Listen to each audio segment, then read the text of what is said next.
identificar aqui.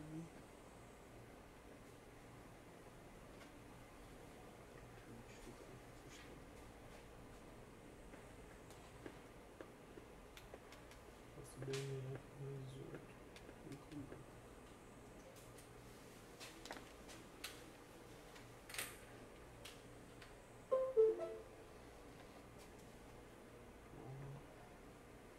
Deixa eu botar o... Aqui, voltei. É isso aqui? Isso. Bem na relação de canais. Acho que é... Biblioteca canal. É da própria pesquisa. Deveria ser, né? Claro. Deixa eu botar aqui o coisa. O link que você fala. Não, não tinha nada pra abrir não. Eu vou te mostrar. Como é que tá o nome? SBMF. Não, o nome aqui do coisa. Do canal. Ah, sim. SBMF. Só bota SBMF. Não aparece. Parece um monte de porcaria aqui.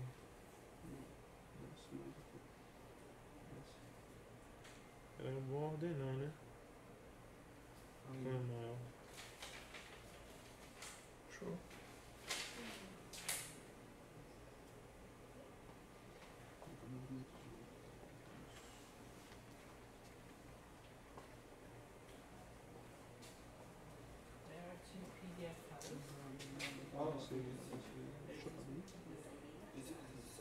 Uma bosta, né?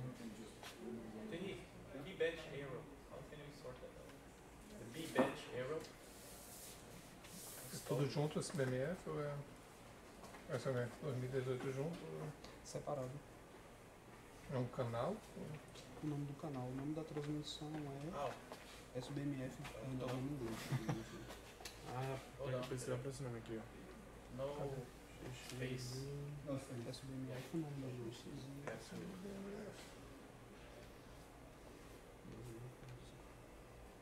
No space in the path name then.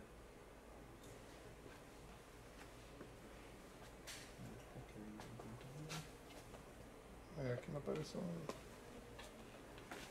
Brasileiro. Tem uma pessoa assistindo. Tem uma pessoa? Copiar isso aqui. Você, né? Pode ser.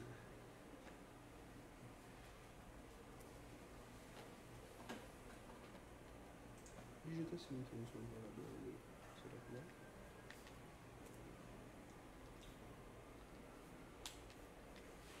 É mais rápido a fazer. Acho que agora sim.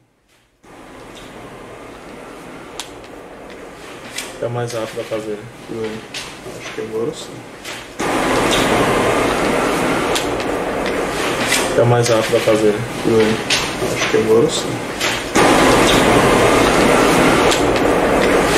É mais rápido a fazer.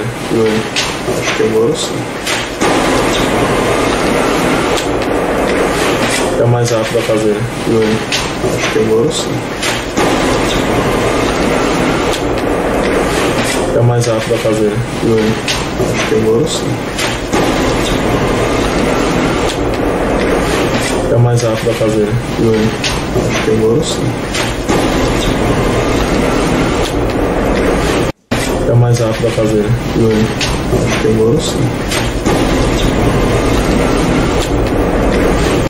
É mais rápido a fazer. Acho que agora sim. É mais rápido a fazer. Acho que agora sim. É mais rápido a fazer. Acho que agora sim. É mais rápido a fazer. Acho que agora sim. É mais rápido a fazer. Acho que agora sim. É mais rápido a fazer. Acho que agora sim. É mais rápido a fazer. Acho que agora sim.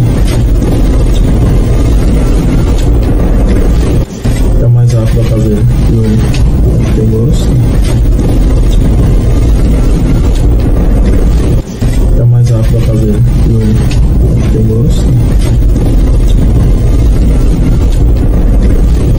É o mais rápido a fazer no teu gosto. É o mais rápido a fazer no teu gosto. É o mais rápido a fazer no teu gosto. É o mais rápido a fazer no teu gosto. É o mais rápido a fazer no teu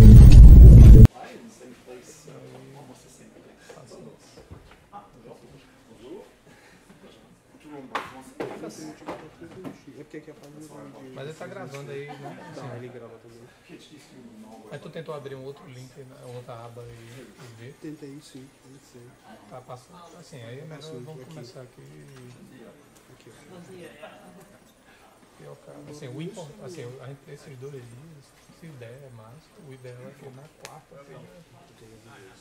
Assim, porque tem as palestras e tal. Hoje a gente pode usar, pensar mais como um teste. Agora aqui tá muito bom. Agora a rede que é meio tecnologia. Não tem que desligar o Wi-Fi, não? É, desligou o Wi-Fi, pô. Isso não sei como. Ah, não, ele não. Ah, sem Ah, conexão. certo. Se tirar, ele vai cair. Se tirar.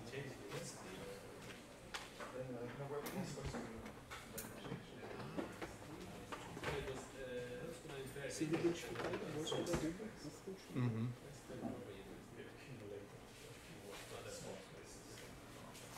É, mas aí eu acho que a gente começa só ver. Só ver o Adolfo. Adolfo tá aí? Som testando.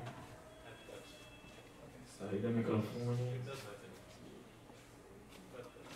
Som testando.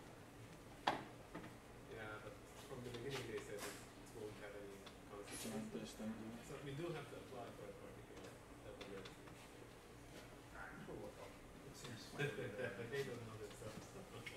Beleza, aí para a transmissão é importante que ele fale no microfone. Sim, sim. Som. Alors, il y a des clés là pour le version libre. Som Ah non, non, c'est pas. testando. Il est pas là pour solutionner. En fait,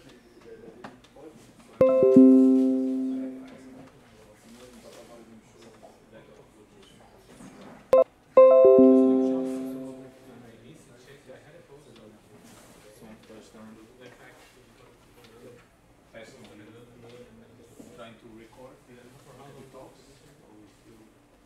Have no problem with recording. Fine. And if you can use the microphone as well to capture the audio. yeah, sure. Agora eu utilizei. Ele tá só. About to start. Microphone. No. Fone? Yeah, but don't have. Mas isso que eu vou fazer. Bora lá.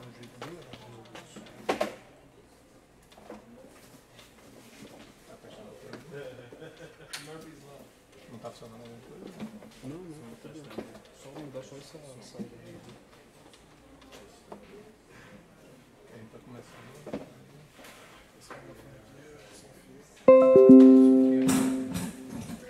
Aí tem aquele ali com fio. Mandar isso aí pra vocês. Do mesmo lado de tudo. Input. Já. Tá bom meu volume aí? Tá muito alto o volume. Tá agradável. Só pra eu avaliar, porque aí tem que ser quem tá sentado aí, né? Pra checar. É como tem muita gente pra não ficar um volume muito alto. Oi, tudo bem?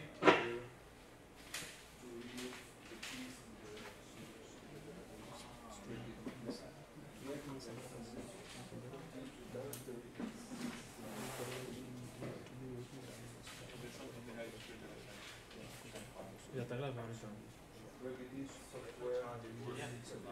Clear scene? I search for clear scene and erase everything.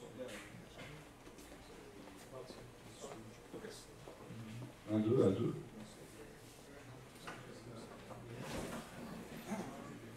Welcome, everyone. Esse nome. About to start first lecture of the school on theoretical and formal methods. And a pleasure to receive again Thierry, right? So it's good to have him again in Brazil. I'm glad that he also has a pleasure coming to Brazil. I hope so. Otherwise, he's torturing himself every year coming here, right? I don't think so. But it's a pleasure to receive Thierry and talk a bit more about the Atelier B proof system and its improvements, with also some novelties on what he has been sharing with us in the last year. So Thierry, the floor is yours. Thank you.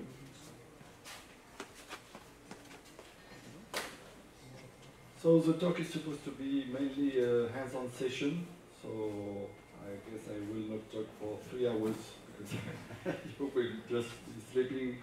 So maybe my talk will be shorter. If you can manipulate, so it's, the plan is for you to manipulate a bit to understand the different possibilities of the tool. There are some keys with the slides, so if you just want to follow the slides, the models that are used in the demonstration, you can just pick a key and copy what you want.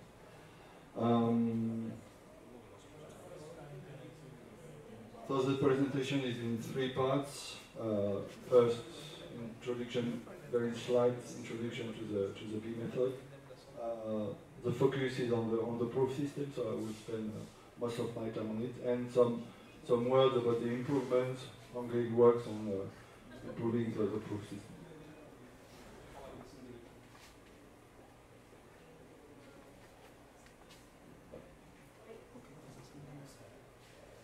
So B method invented by Jean-Raymond Brial. So it's a time-down approach. We try to associate programs to meanings. And the key idea is not to go for testing, but mainly to prove without any testing. I mean unit and integration testing, so I'll just remove thanks to the proof. So the proof is a special domain, and we will see later on. Unfortunately, so we need to work with this version. This is the last one version, in beta version, only for Windows, so not for Linux. Sorry. So the Atelier B implements the B method. So maybe you remember that the first autonomous vehicle in the world was French. It's a line 14 in Paris. So it's 20 years now that it was put into exploitation, and as of today there is no bugs, no collision, no accident, nobody injured or killed, thanks to this technology. And around 30%, 1/3 of the automatic meters in the world are using the B method for the protection systems. And of course, Atelier B is maintained by my company. So another picture of the different sites where the B method is exploited for transportation systems. So you can see that we have the center of gravity is Europe, but we have also a lot of installation in China, some of them in South America, in Sao Paulo, for example. And it's growing. So the B method is in very few words. You remember that we all start from natural language requirements. With the B method, we are able to specify with the same language, we can express with the same language the specification and the implementation of the software. So we can add properties, and we can describe the behavior of the software. And then the software is, it's not visible, sorry. The software is translated into C code, and the C code is then compiled.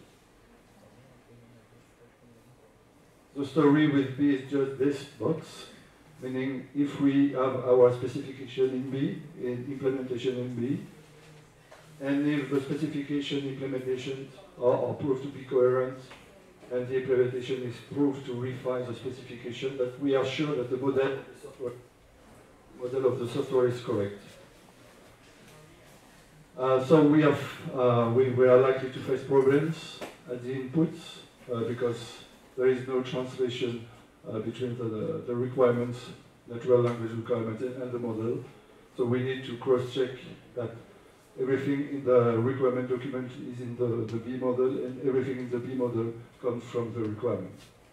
And we have also the same problem at the outputs. So code generators are not certified, so the C code generated can be can contain errors, and the compiler as well, and the microcontroller or the processor on which it will be executed as well. So B is just cover this part and address only cyclic software running in a single thread.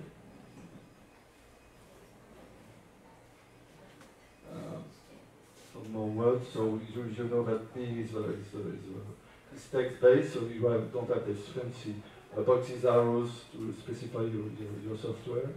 We are using the same mathematical language, using the set theory and the first order predicate logic, and we can express the static and the dynamic aspects of the software.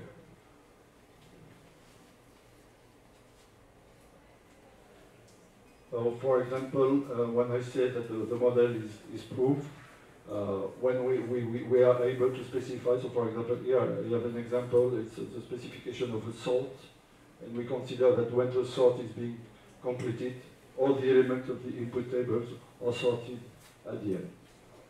Whatever the implementation of the software, could be a double sort, quick sort, or whatever.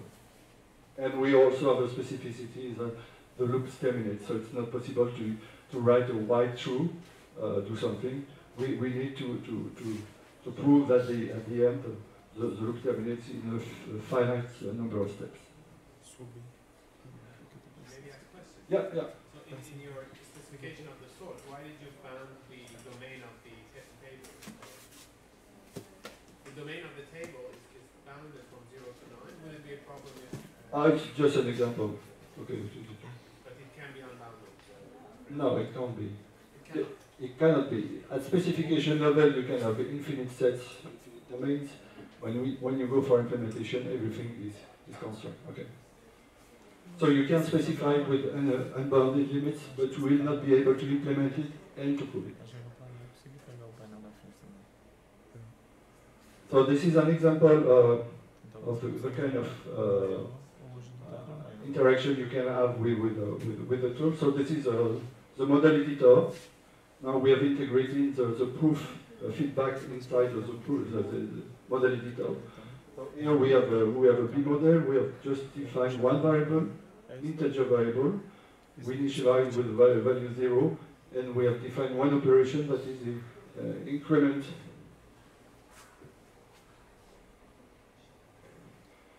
The increment. And so when you save it, you have this green thing that appears, that this is the proof. You have the number of proof applications per line, so you know where is the complexity of your model. You also have the list. Okay, so you have a number, pretty sure you can't read it. You have the number of proof applications proved and the number of total proof applications associated to one line. So when it's green, it's proved, and when it's red, it's not proved. When you click on the line, you have a list of proof application. Yeah, so we just have one, and we have the text of the proof application that is x6 plus 1 is still an integer, meaning that here we say that we increment x6. We have said that it's integer, so we need to check that the value plus 1 is still an integer. And so when you select x6, you can highlight all the parts of the model related to the proof. So you know exactly this proof application comes from this and this. So this is the same thing, but with the specification and the implementation side by side. So we just implement the variable with the concrete one. So the type here is integer, here is the mathematical set, so infinite set. When you program, you need to have something constrained. So int is the implementable set of integer, so defined on over 8, 16, or 32 bytes. Bit.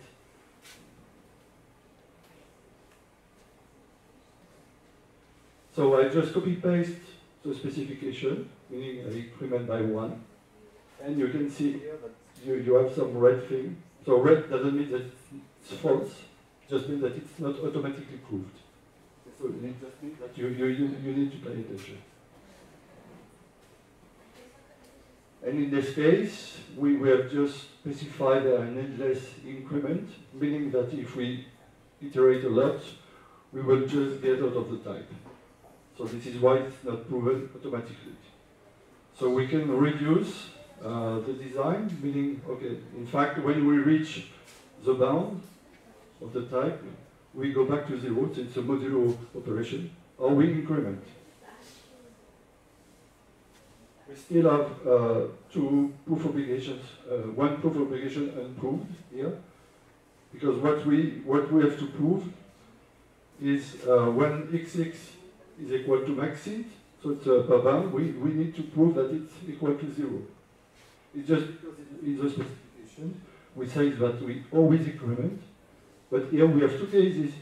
One is we put it to 0, and the other one is we increment. In fact, we need to change the specification. And so specification becomes, it's either 0 or we increment. Okay, it's non-deterministic.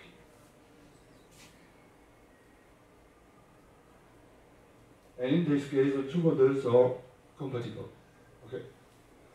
Because the previous specification was not implementable. We can't increment infinitely.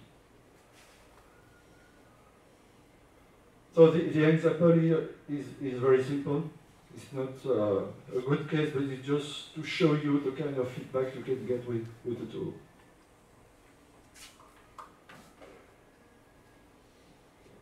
So this is the B method. So this is the complete development process implemented by the tool. So one part is related to model management. One part, this is the part that we will be involving the model proof. And the third one is code generation. So code generation is independent from the proof, so you can generate code for a model that is not proven. It's your responsibility. Have a look at the development cycle. Can you read the white thing now? So it's a component formal model. So this is the input model. We have the control type, generate proof obligation, the proof obligations that are generated, prove automatically, prove interactively, and demonstration. I can't read it, I'm just in front of it. I can imagine for you. So a B project is made of components. The models can be refined, decomposed, seen. So we have this kind of structure. So we have decomposition links, we have visibility links.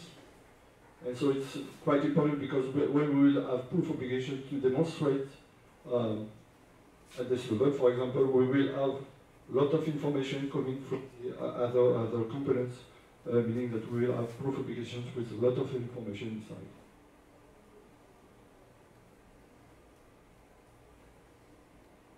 So this is an example of a project, B project.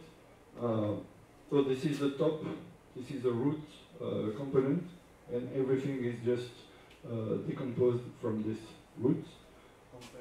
233 machines, 46 refinements, 213 implementations. So it's a model of a software ensuring security for modern trains. And you can see the number of proof obligations, 23,000 proof obligations. That's a lot.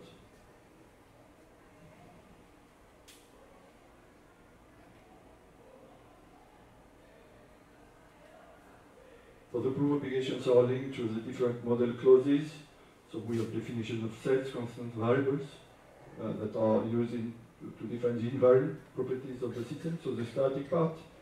And the invariant has to be verified at initialization and should be also verified each time we execute an operation. So if it's, the invariant is true before, it will be true after.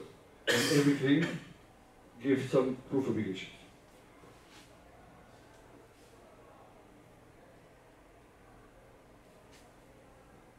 So the proof obligations are fully and automatically generated, so you can't decide which part of the model is demonstrated. So you have the functional one, so when you prove that your model is correct or your implementation is correct refinement.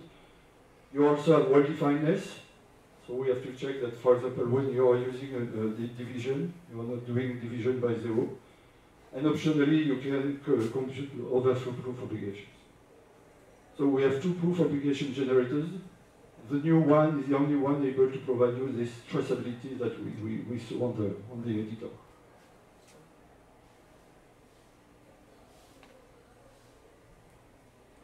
So we saw that a B project is made of components. The proof obligations are generated per component, just to be sure that when you modify one model, you are not obliged to regenerate everything. We have a limitation of 3,000 proof obligations per component. It's a good practice because for engineers, if you are doing a lot of frequent modifications and if you have to wait too much, it will not be usable. So the general form of a proof obligation is a goal with local hypothesis and with global hypothesis coming from the different components. So potentially we have large number of hypotheses, can be hundreds, tens of thousands. And most of the hypotheses do not help the proof, so it's quite difficult to for the tool to define which hypothesis makes sense. And the proof obligations are also merged when you are refactoring models. So if you have made some demonstration, you are expecting not to lose everything when you modify your model.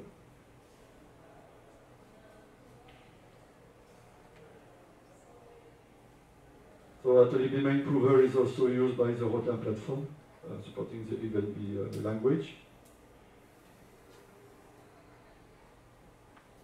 So the initial specification was industry oriented because of the material line.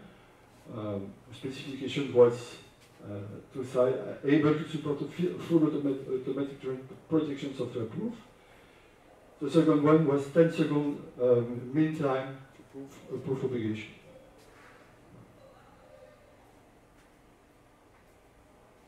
So we have 4 forces from 0 to 3, and the forces 1 to 3 are likely to enter infinite loops.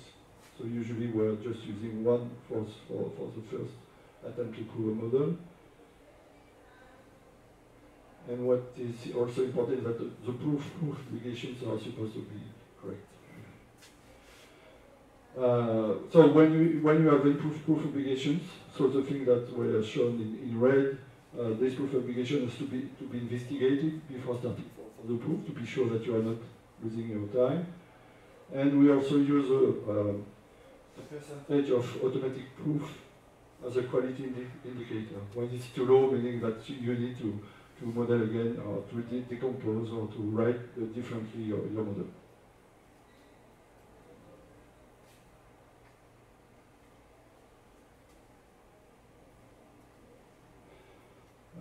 Yeah, so we have in the tool we have a graphical view representing the project.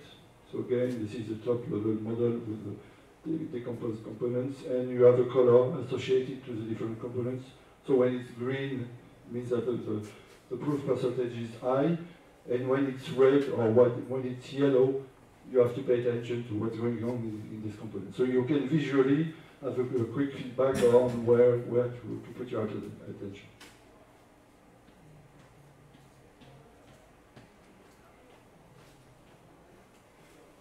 Okay, so we have an interactive prover, so we can drive the prover with using proof commands, so we can call the automatic prover, and we will see that we can add some mathematical rules to help the prover to conclude.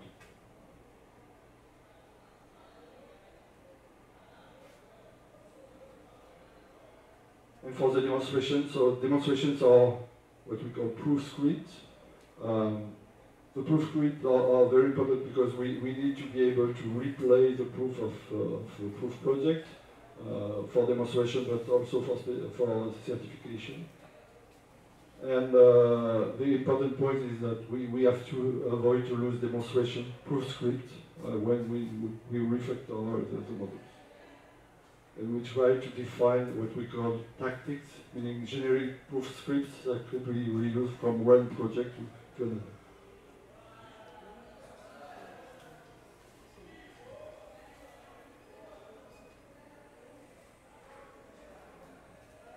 For the development cycle, the industrial needs were higher level of proof of automation, because usually the proof is very domain specific and requires special skills. A quick interactions with the designer. So again, we model. Do not want to wait hours to know if the model is correct. The objective for certification is obviously to have 100% proof for the project, both automatic and interactive. And everything provided during the project has to be demonstrated.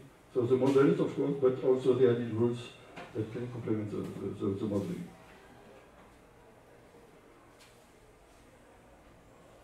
And for certification, so the ability to replay proof process is important, because external auditors need to push the button to check if the project can be reproved again.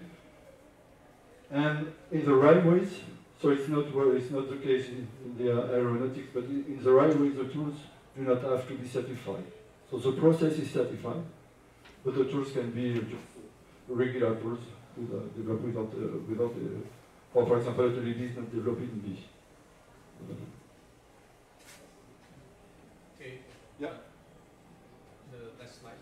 Yeah. You have the 100% proof for a project, but do you have some kind of goal for like having most of the proofs being done automatically, or I mean, is it somewhat important to reduce the number of interactive proofs? Yeah, it depends on the company. Some companies prefer to have a special kind of interactive proof, maybe 4 or 5 steps, not more. Other companies do it differently. The idea is to have the maximum number of proof obligations proved automatically, because one proof obligation is 35 euros. It's 35 euros. It's we consider that a regular engineer is able to prove 16 proof obligations per day, and it's 500 euros a day. So 35 euros per proof obligation. So when you have, it's concrete. When you have a project where you have 100,000 proof obligations, and you can increase your proof rate by 1 or 2%. It's a lot of money, because it's not one shot. You develop, you make modification, and you need to reprove and again and again.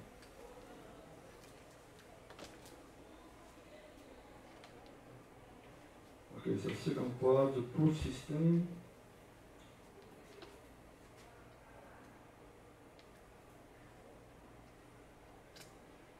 So it was supposed to, a lot of people around manipulating the tool.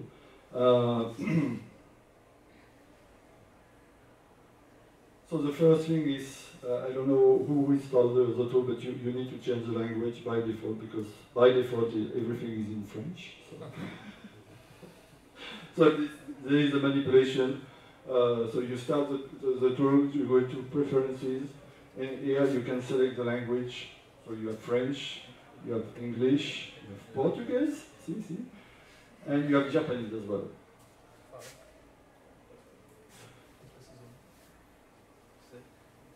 And so you need to restart the tool to have the interface adapted to the new language. Yeah. The default is the system language. So my one was Portuguese. Really? Yeah. Okay. Perfect. So this is the initial UI in English when you start from the first time. So just a quick description of the UI. Here you have a list of the project, you have the components of your project, the tasks that are running, There are error messages, but normally you don't have to have a look at this window. And you have a mini bar with all the most common that are used in the project. So one important thing here is to hide the completed task, just to avoid the cluttering of this window. And to have this nice coloring of the editor, you need to go into Preferences, Internal Editor, and to select everything related to proof information. New proof application generator is required. Okay.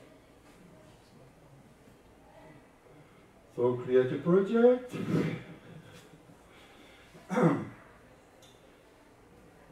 So to create a project, you click on the yellow plus here.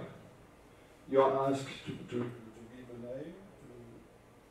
a name, to provide the directory for the project, and to select software development. And then, so on the USB keys, you have the models that are used for the presentation. So if side by side you put the tool and you put an explorer with the model, you are able to drag and drop models directly into the atelier.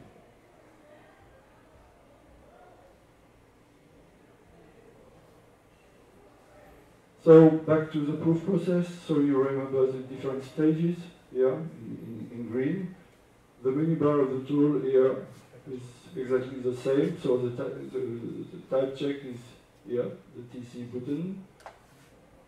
We have the PO for the proof application generation. Here the F0, F1 are the call for the main prover with the 401. And IP is for interactive prover. So everything is on the same menu bar. So if you want to, you have a model, you want to prove it, you need to type TC, PO, and then to start the prover, or you can just select the prover and all the missing parts are executed automatically.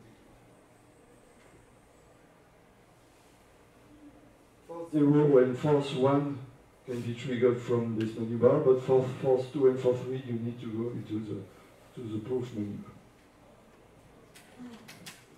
Yeah. Are you going to force 0, 1, 2, 3? Are you going to Yeah. detail that? Yeah. Yeah. There are numbers and they are different. Okay, proving resources. So resources is a model that is part of the distribution. So when you get the proof obligations, you have 30 proof obligations, and when you import the component, you have 30 proof obligations and nothing proved. So this is the status of the project. You see the components, if they are type checked, if the proof obligation has been generated, the number of proof obligations, and the status, which one are proved and which one are unproved. So if you execute proof 40, you get 24 proof obligations proved out of 30, so 6 remaining. The proof 1 proved nothing more, so we are still at 24 proof obligations. And force 2 and force 3, you have 4 proof obligations additional that have been demonstrated.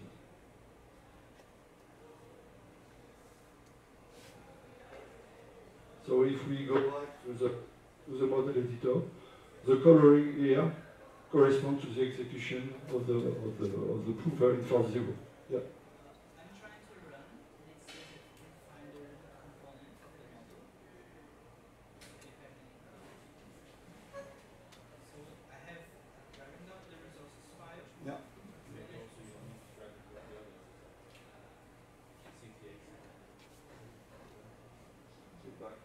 One of the resources should work. All the resources should work. Yes, so I drag and drop. Yeah. But when I click, okay,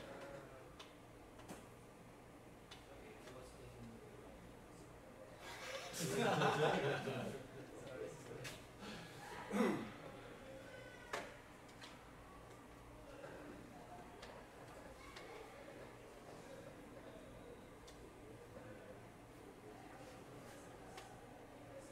So one important thing in this domain is that most of the time, the proof obligations that are automatically demonstrated, you do not have a look at it. You always focus on the unproved one. And it's important to notice that you are never looking at this. So if there is a bug in the proof tools, it's quite difficult to notice because you are not looking at this. Okay, so the coloring of the model is corresponds to the automatic proofing for 0 of the model. So you can get a quick feedback about the model, see if it's automatically proven or not. But to prove it, to really prove the model, you need to go interactive. So the main prover was not created at university. It was created by a signaling engineer working for Alstom. Fernando Bija, so he's the inventor of the Atelier B. Was initially a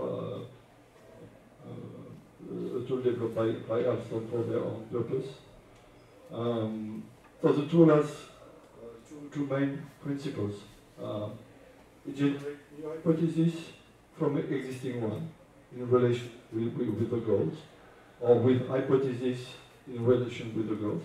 So we try to generate information. And at the same time, we are trying to simplify the goal.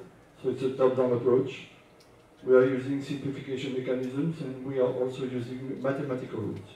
And so we expect that at the moment, the hypothesis will be able to demonstrate all the sub-goals that have been generated here. So it's bottom-up and top-down. So we have we constitute what we call a hypothesis stack, which can contain 10 hypotheses, and the goal that is being modified all the time. So the main architecture is this: we process the hypothesis, then we process the goal, and we loop until conclusion. So the interactive prover is able to connect this process, and we have also the loading of the proof obligations. Yeah, one important thing is that when an hypothesis is loaded into the stack, it can't be modified. So we can add a new version of the hypothesis with modification, but once it's in the stack, we can modify.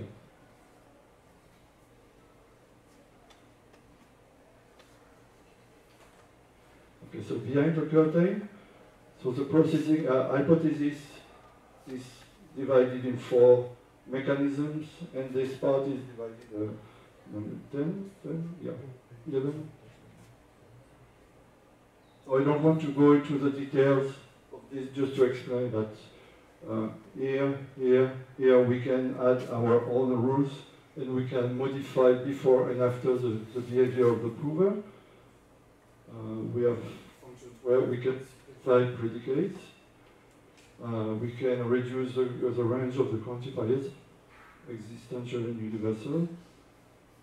When we have equalities, we try to be smart enough to decide which identifier to use for all the stuff. We have the proof of orientation depending on the form of the goal. And the most important thing is the rule package selection. So we have a set of 2,600 rules covering the different part of the B language. So we have an example.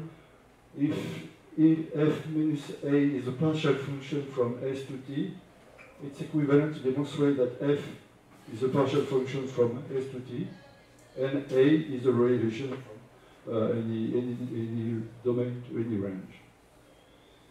The single letters here are wildcards, so they can match with any valid expression.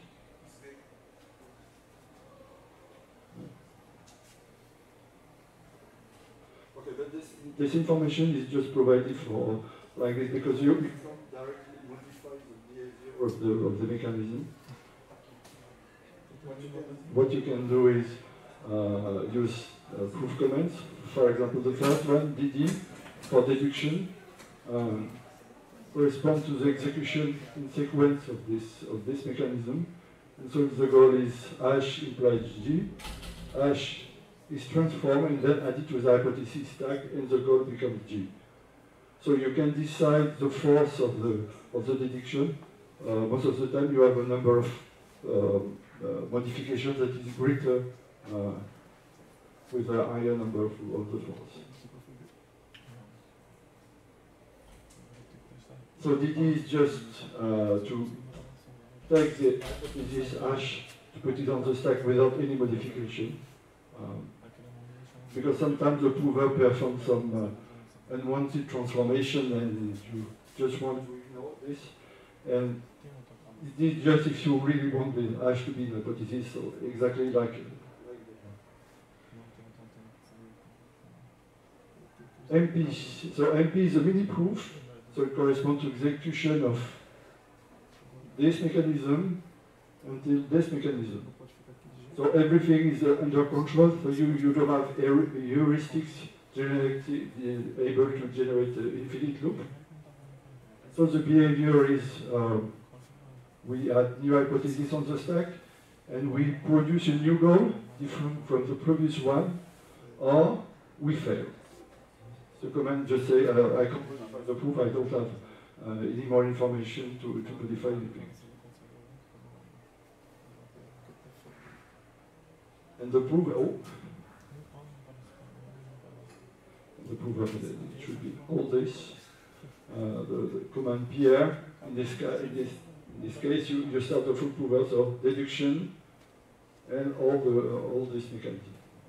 With the same behavior, we add new hypothesis on the stack, and it's a success if we provide a new goal, and it fails if we are not able to add new hypothesis, and the goal remains the same.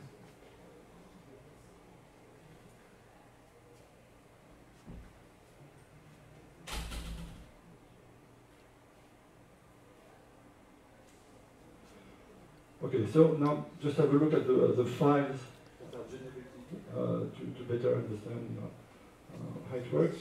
So if you select your project and you go for open folder,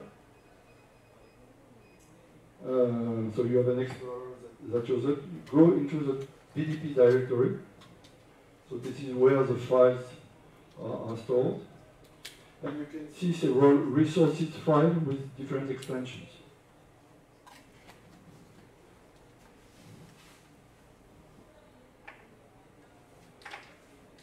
First one, resources BXML, is the XML version of the model containing all the typing information.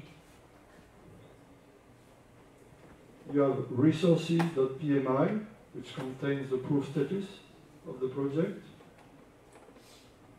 Resources.po, which contains the textual version of the proof obligation.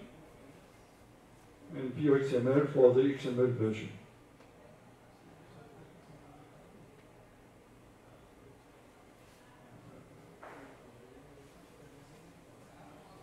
So just have a look at bits of the file, the proof application files.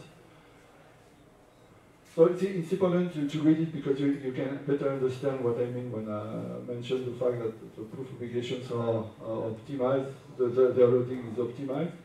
The proof obligations are defined with packages. So the packages is a set of expressions, set of predicates. So it reads, this is the goal, F45, and the hypothesis are F1, F2, F14, F25, F31, F3, and F12. So these formulas are defined somewhere else. What is important is when you move from this proof obligation to the other one, you don't need to reload everything. You just need to pop F12 and push F22. So in terms of efficiency, it's very interesting.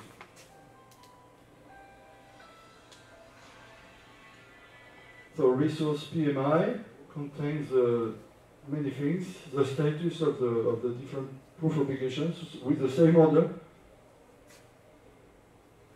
So we have a proof obligation 0, 1, and so on. And this is the status of the 0, 1, and so on. So we can see that we have proof obligation proof reinforced 0, reinforced 2, and here it's not true.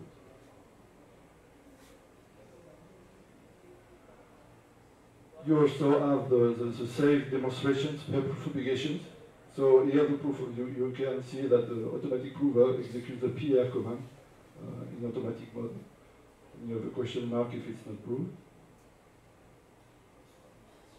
One important thing that when the model is modified and the proof obligation order changes, the manager tries to find the correct allocation to avoid to lose demonstration. Meaning, if you change the name of the variables, if you change the predicates, it's quite difficult to recover from the order the allocation of the demonstration to the proof obligation. And it also contains the list of the different forces that have been tried, meaning if you tried for 0, 1, 2, 3, and you do not modify the model, if you start it again, there is no need for executing again this proof. So we keep track of this.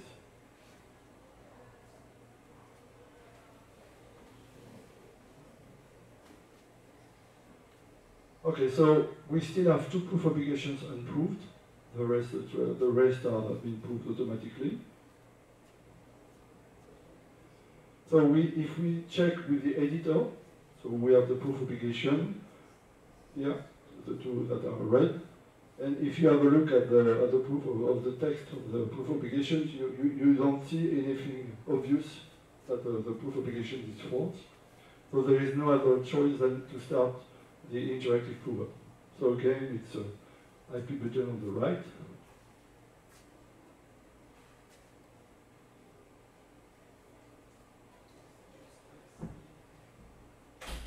We get a new UI for the interactive prover. So again, we have the menu bar with the most common commands. We have we have a window where we can input proof command. So we can just click here, or if we need something more elaborated, we could enter it in this place. We have the current goal, the proof application list, the proof tree. I said that we can have 10,000 proof obligations, hypotheses per proof obligation, so there is no idea to show everything. And so we just provide the search hypothesis facilities, and the result of the search is displayed here. We have the rules list out of the prover, and again the number is important, so we instead of just showing everything, we provide search rules facilities as well.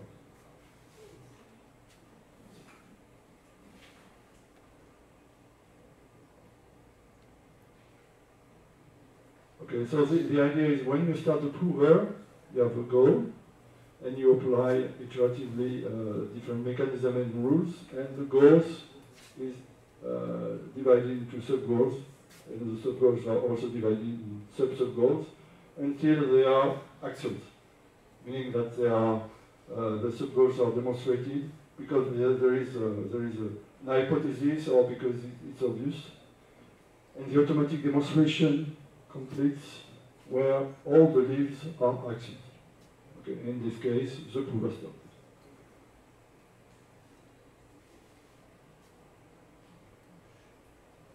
On the contrary, if the prover is not able to automatically to deal with the sub-goal, the prover stops, and there is a failure in the proof. And so for the interactive demonstration, the prover just leaves you here, and you need to use interactive command, proof commands, to continue the proof, to resume the proof. Do you have access to the proof tree and the other parts of the proof that have been automatically performed, right? Yeah. And so at the end, when you started the prover, you have used a different number of commands, and that you get your proof of application demonstrated. The proof script is a list, the ordered list of the different commands that you used. So just imagine that you change the model and one command is not working anymore, and your demonstration is useless.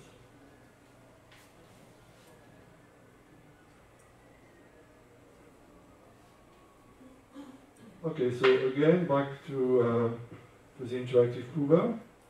So, you have selected the interactive prover for the resources model. To go to the first proof obligation, so here, you have this button, which is go to the next proof obligation, and should show this proof obligation available, blah, blah, blah, blah.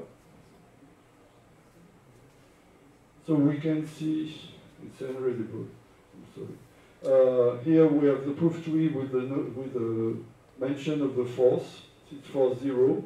For 0 is also displayed here. So you select here the force of the prover you would like to use in interactive proof. You have the proof commands that we saw previously: DD, DD0, MP, PR. If you double click on any identifier in the goal, you have the different instances of the identifier that are highlighted on the window. So it's quite interesting when the proof application is verbose. If you double click again here and you right click, you have a contextual menu. You can search hypotheses containing this. So if you select, you remember we have a window here that is a result of the search hypothesis, and these are the hypotheses containing available. This is what we were looking for.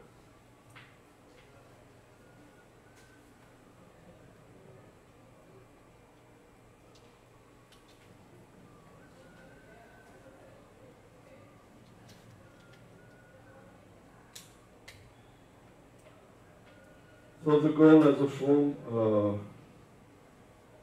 where is it? It's error belongs to available, implies this predicate. So we need first to apply deduction, so to change, to put the part of the goal as a hypothesis. So I use DD of 0. So we can see here that the proof tree now contains DD of 0. The goal is now just the right part of the goal of the previous goal. It's not possible to use the deduction command anymore because the goal is not of this form now. So the proof obligation is not proved. When it's proved, the next is green. And the next indicates the location of the next command is a proof tree, meaning that now we need to continue the demonstration.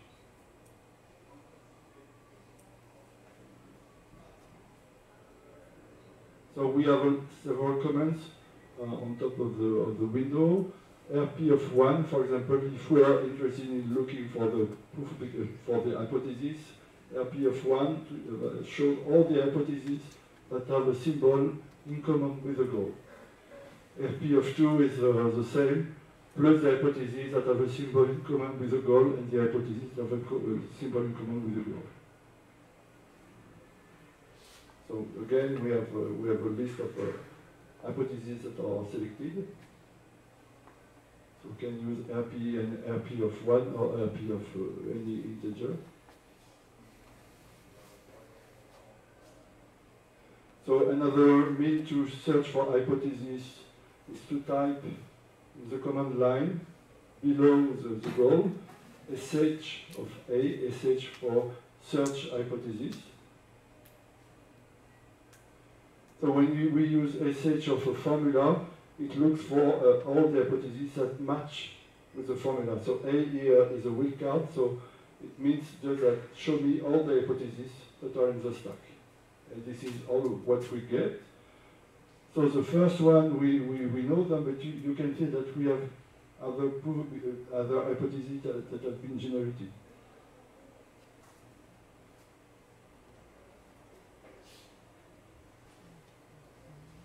So we can also search for equalities. SH of A is equal to B returns all the hypotheses which contains an equality. We can also search for hypotheses that are of the form not of predicate. We have 4 of these. We can search for identifiers. So if we just say SH of available, it returns all the hypotheses containing available. And we also have the possibility to use a logical operator to say we are looking for hypotheses that contain available and error, and there is just one. Again, this is important to provide means to search for hypotheses because we usually, this list is very long and we can't browse them.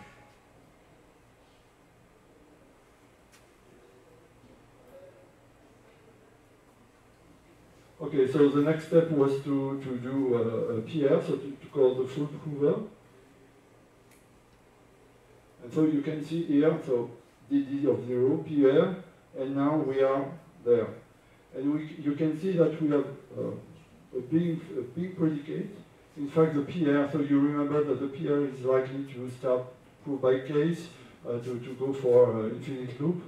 He has decided to start a proof by case on not all on error belongs to available. We have 2 cases.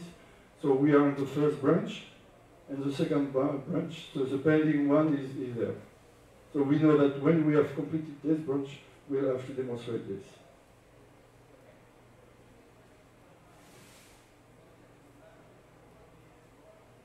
Okay, so we have another tool, the predicate prover. So the predicate prover was developed, so it's a different tool, it's based on Tableau method. So Tableau methods, you have a predicate, hypothesis implies goal. You take the negation of the goal, you put it in the hypothesis, and you try to find combinations of the hypothesis, its translation, and so on, to find a contradiction. So this is a new technology. Well, I mean another one, diverse one. It was initially developed to prove the mathematical rules of the prover, so we will see later on what I mean by mathematical proof. And there are different possibilities to call the prover, the predicate prover. So the predicate prover is very good when the number of proof obligations is low, meaning that when we have tens of thousands of proof obligations, we need to make some restriction. And so we have defined a different way of considering the prover with just hypotheses that contain a symbol in common with the goal. So we have different commands here.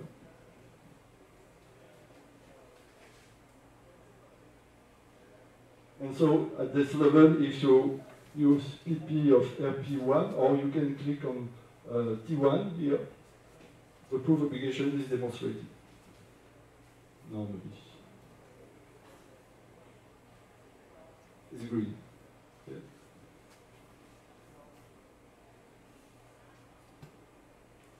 Okay, so you should get this.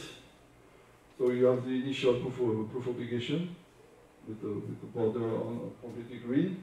The proof tree here, so we have the false 0, DD of 0, PP of RP1, and the next is green and is at the beginning of the column, the first column. And here we have the status of the proof obligation that is now proved. So previously it was red and now it's green. I need a PR after that. Sorry? I need to run a PR after that, in my case here. Ah. Click at T1 and then PR. I click at T1 and then a PR. If I just do T1, I was here, and then T1, it moved, but then PR. Okay.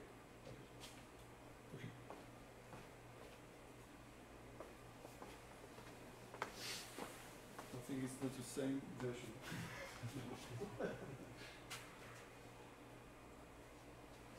Okay, so the green frame means the proof is successful. This is what we are looking for. So the PU was proved, and the PU was proved in the proof tree as well. So now we managed to find a demonstration for this proof obligation. So we save it. So to save it, we click here. So we have a red arrow on the blue button. So it saves the demonstration without question. And then we reset the proof. So the proof obligation that we have just completed, we want to go back. And we start from the beginning. And we can use this arrow. So we can see here the save demonstration for the row, D0 MPP of RP1. And if we click here, it just replay the save demonstration. And normally you should get the proof obligation demonstration demonstrated like before.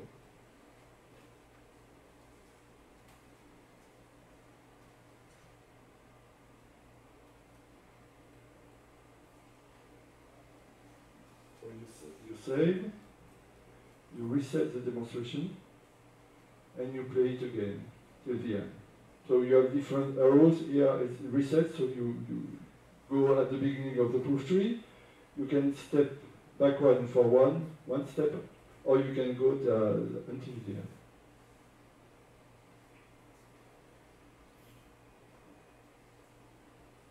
Okay, so now we have a demonstration. We would like, it should be a reflex.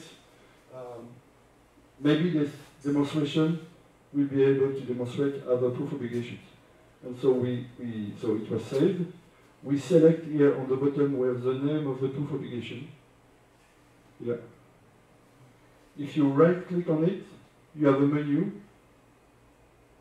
Try everywhere locally, try everywhere globally.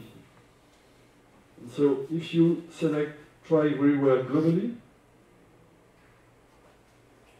you get a new window, normally with a plus here, indicating that there was another proof obligation, and the proof obligation was also demonstrated with this demonstration. Is it the case?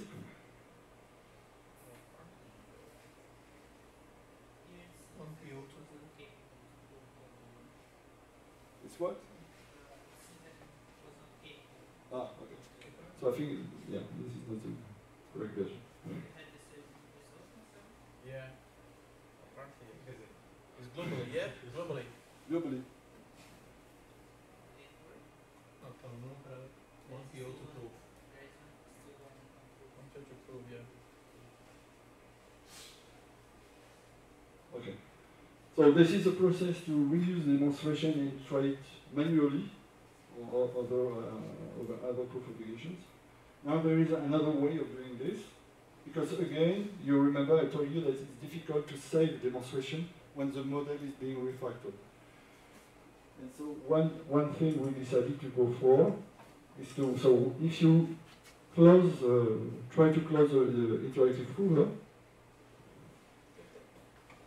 it says that some proof obligations have been proved. Do you want to create or update a user pass? So a user pass will be a kind of bag expression, meaning that it will create a demonstration associated to the current operation and not for everything. DD1 for the next one, DD1.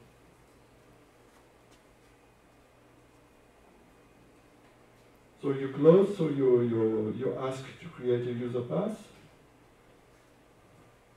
You change nothing, you just click on next.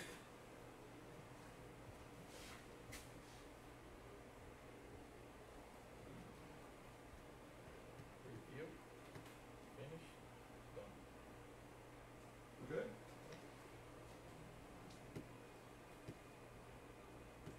So the preview shows you normally, well, in my case it shows this. For you, you just have one line. Oh, because the next one, I did DD, Yeah. T1, and proof. Okay. So I have two. So you have to. Okay. And so here you can see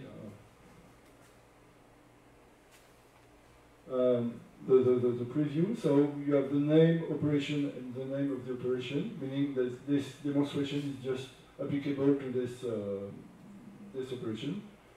For sub-0, DD, and PP of RP1.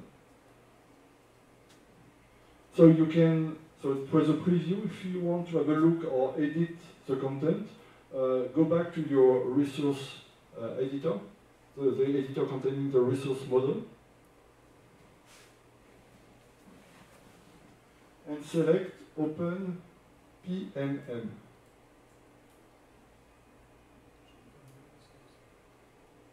So you select your component, you go into the File menu, Open PMM, and normally you have, in the editor, you have another file, Resource PMM, containing this.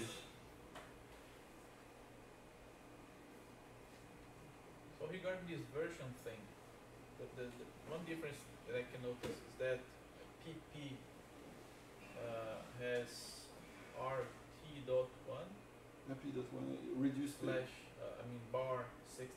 Yeah, but this is the maximum time before stopping the tool.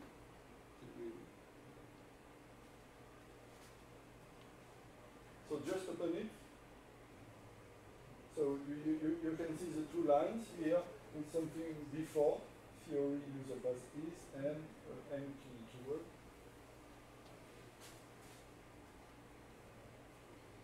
Okay, so here this is here are the proof comments. The force, the deduction, and the predicate prover. You have the name filter, so it could be a pattern filter. So when we fill the previous window, we had to choose, so we chose a filter on operation name, but it could be a filter on pattern, depending if the goal is inequality, for example. You can say, okay, just apply this when it's inequality.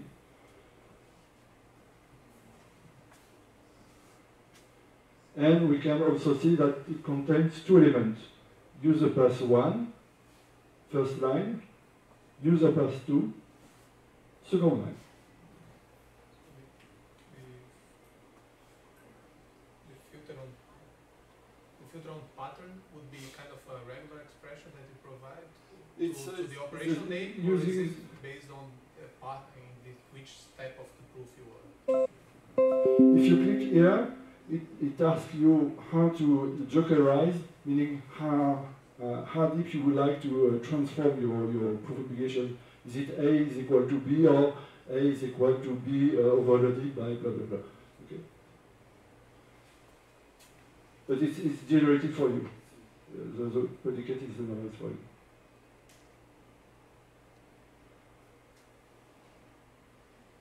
Okay, so we have two elements, so we have two different user passes.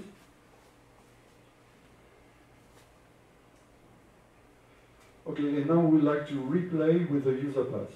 So what we do is we select again the same component, we do proof, component proof unproved,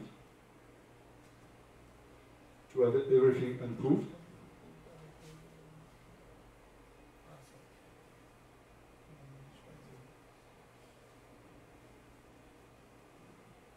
It's in the menu proof, unproved. So it's just to change the status of the component. Okay, and you should get this status with everything unproved. And now we'd like to see how we manage to save our demonstrations with the user pass. So you need to uncheck the I finish task because we need to be able to select one of these. So if you uncheck, you should see some task finished appearing on the list.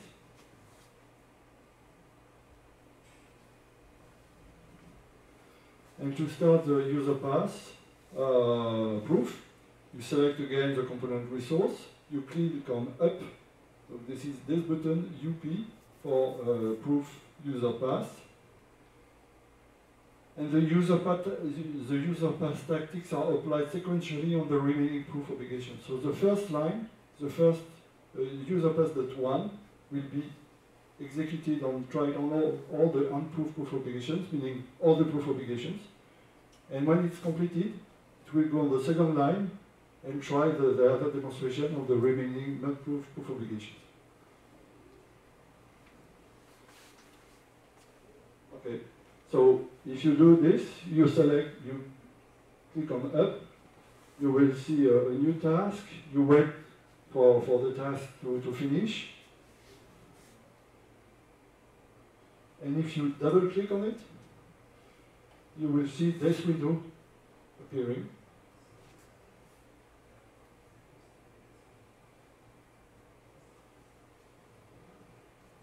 So you need to click on this, the task, in the task list, the task corresponding to the user pass finished.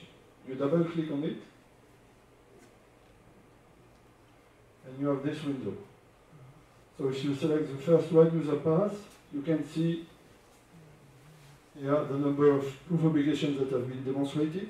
So the first line demonstrated 6 proof obligations, and the second one demonstrated 7 proof obligations. So this way you can make sure that you save your demonstration. You just need to reuse user pass.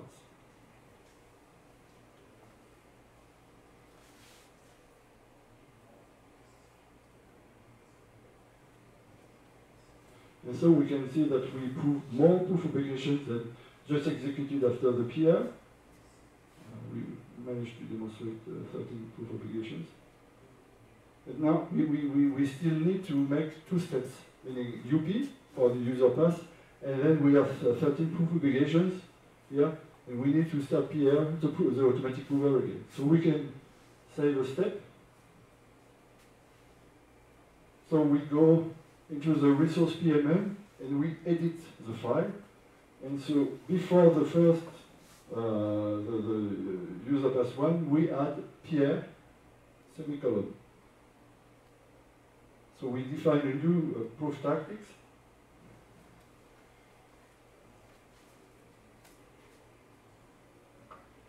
When you save it, Ctrl S, you should see 3 user commands, user pass commands. 1, 2, 3.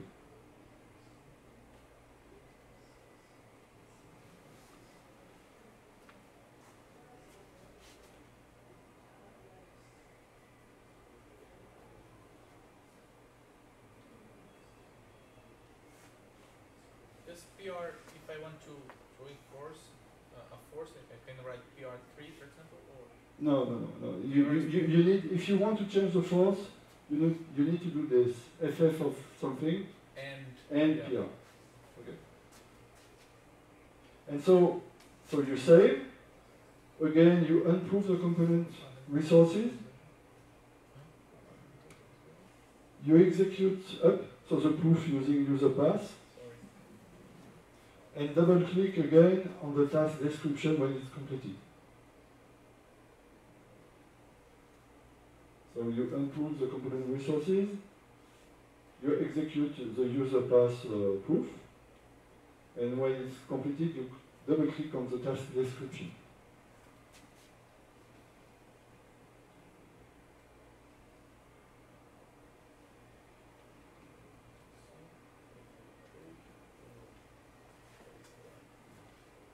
Okay? And now what you get is, so we now have 3 lines here, and we can see that the first one demonstrated 25 proof obligation, 5 on the initialization, 4 on the operation acquire resource, and so on, and the 2 others that were before. And so this component now is proved in just one operation. We just select user pass proof, and everything is demonstrated. And so the very idea of this mechanism is to avoid to lose in directly demonstration. So when you have a demonstration that is successful, you just save it, and you can check afterwards that it is used. Meaning when you are at the end of the project, even if you have a large number of tactics, you can see which are used effectively to demonstrate your project, and you can remove them Is it the case that in some case you play with the order of the passes to get more efficient? You can change, yeah, of course. If you go back here, you can change the order if you want. For example, we could decide to use MP before PR. Because MP is more efficient, it takes less resources, so it's quicker. Okay?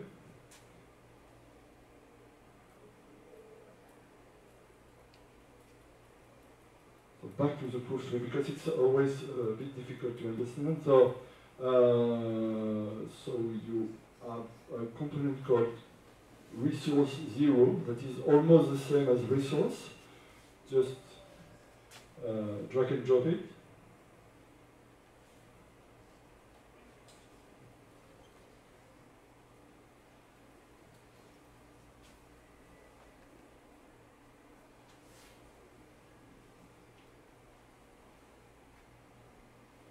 And so go, when it's imported in your project, you go on the acquire resource.3 proof obligation.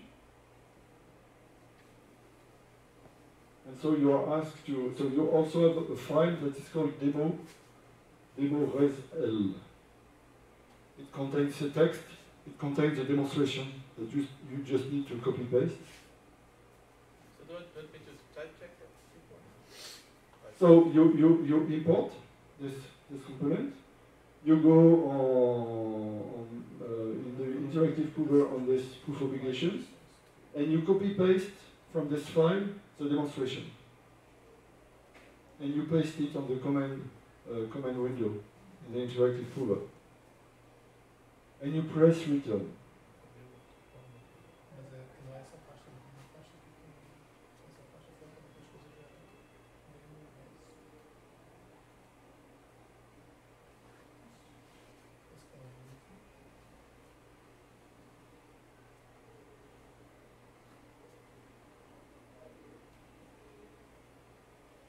So normally it should be demonstrated.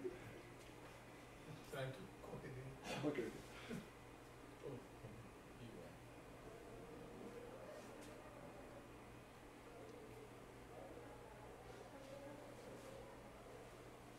Okay, so when you play copy paste, you press return, the proof obligation is demonstrated, and you can see on the proof tree this structure with a green next at the end showing that it's demonstrated. So it's a bit difficult to read, but in fact it's really a tree, and this is exactly equivalent to this one. So when you have a look at the column, you can see when you go deeper, it means that you go down, but when you move from one step to the other, it means that you have two leaves. So this is equivalent to this. Okay?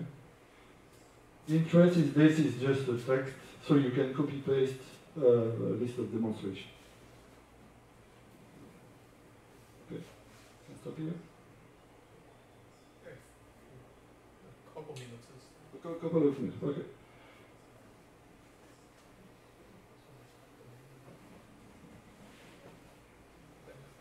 Okay, so using the command MP, so it's for mini proof, so you remember it's for the bounded prover. So we have another example, the machine mini PR. Start it, so import it into your project again. Start the prover with force 3. And we have one unproved proof obligation.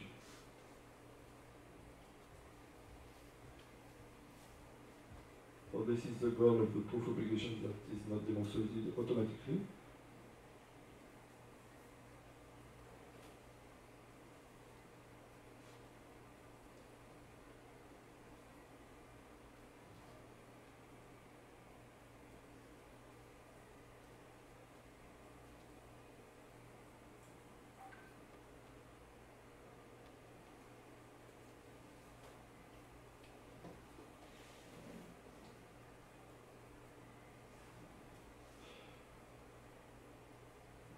So use MP first, so you will see that the expression 0 to 10 intersected with 3, simplified in 3. And with using PP of RP of 0, the proof of action is proved. So it's quite straightforward. Now if I use PR, so you remember PR is making some choices that sometimes are not very accurate or sound. So if you restart the same demonstration, so here we have just stepped the mini prover and the predicate prover. Here we start, so we reset. So there's also a command for resetting. So Reset. Sorry, the Yeah. NP also does DB, like it already deals with the implications and the mini prover. Because I was about to make DD before. No, you When start you with the call implication, Yeah. and then when you call NP, it You also are not deals obliged with- to use DD when you have an application. You can just use NP or PR. Yeah, it does the same. Yeah, yeah, It yeah. deals with it. Yeah.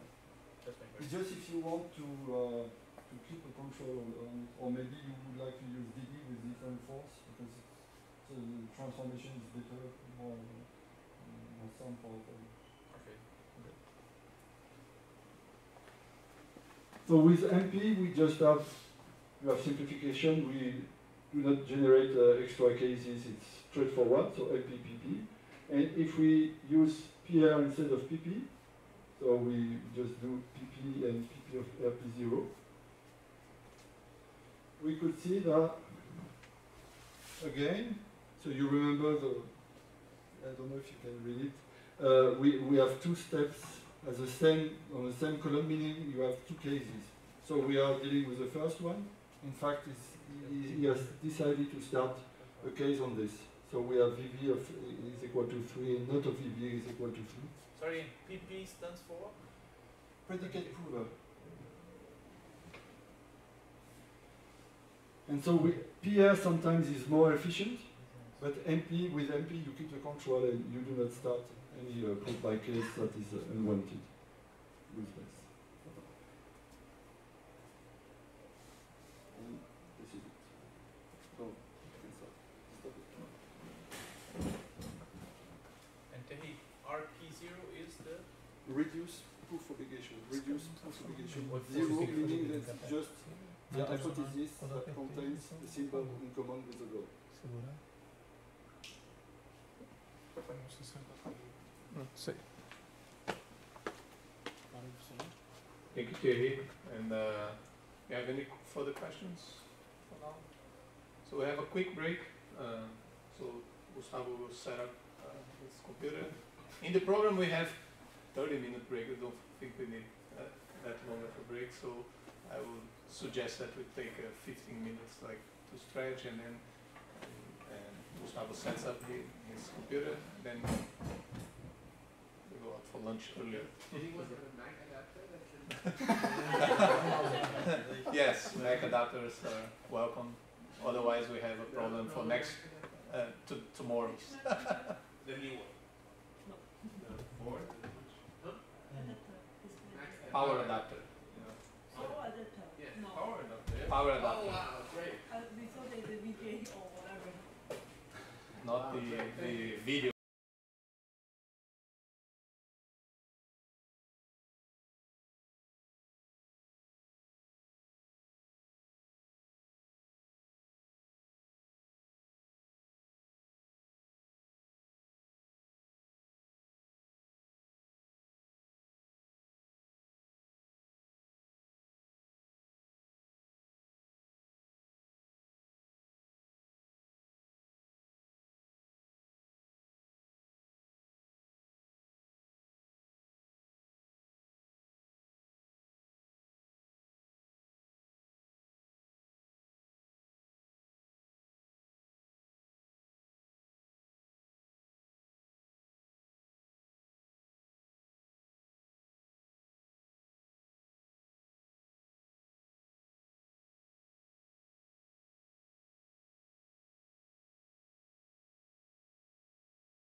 So here, when you're using the code proof of system, well, here we're using the code ID.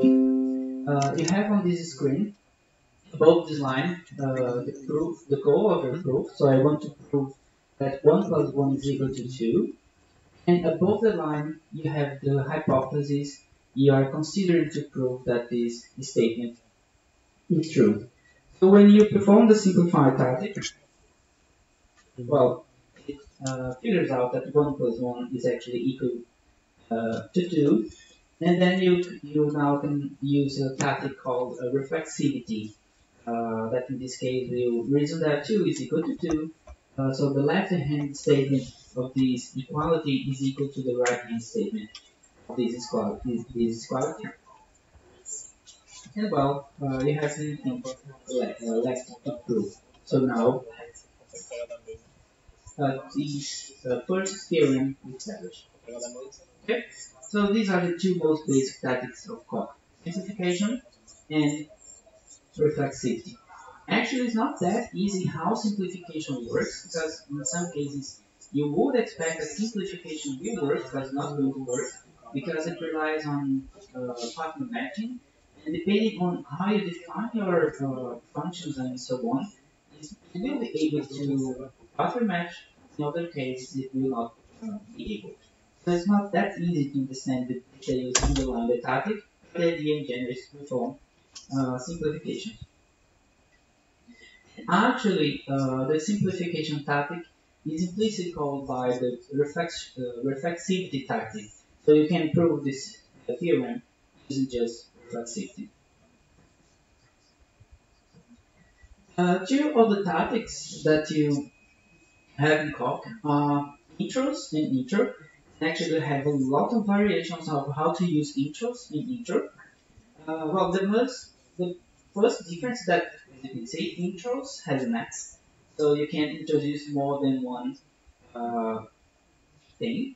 And when you're using intro, you can only introduce one thing. What is the thing? Here I'm going to use intro to perform universal instantiation. So I want to prove something that is universally quantified. And so, for instance, I want to prove that for any proposition A implies A is true.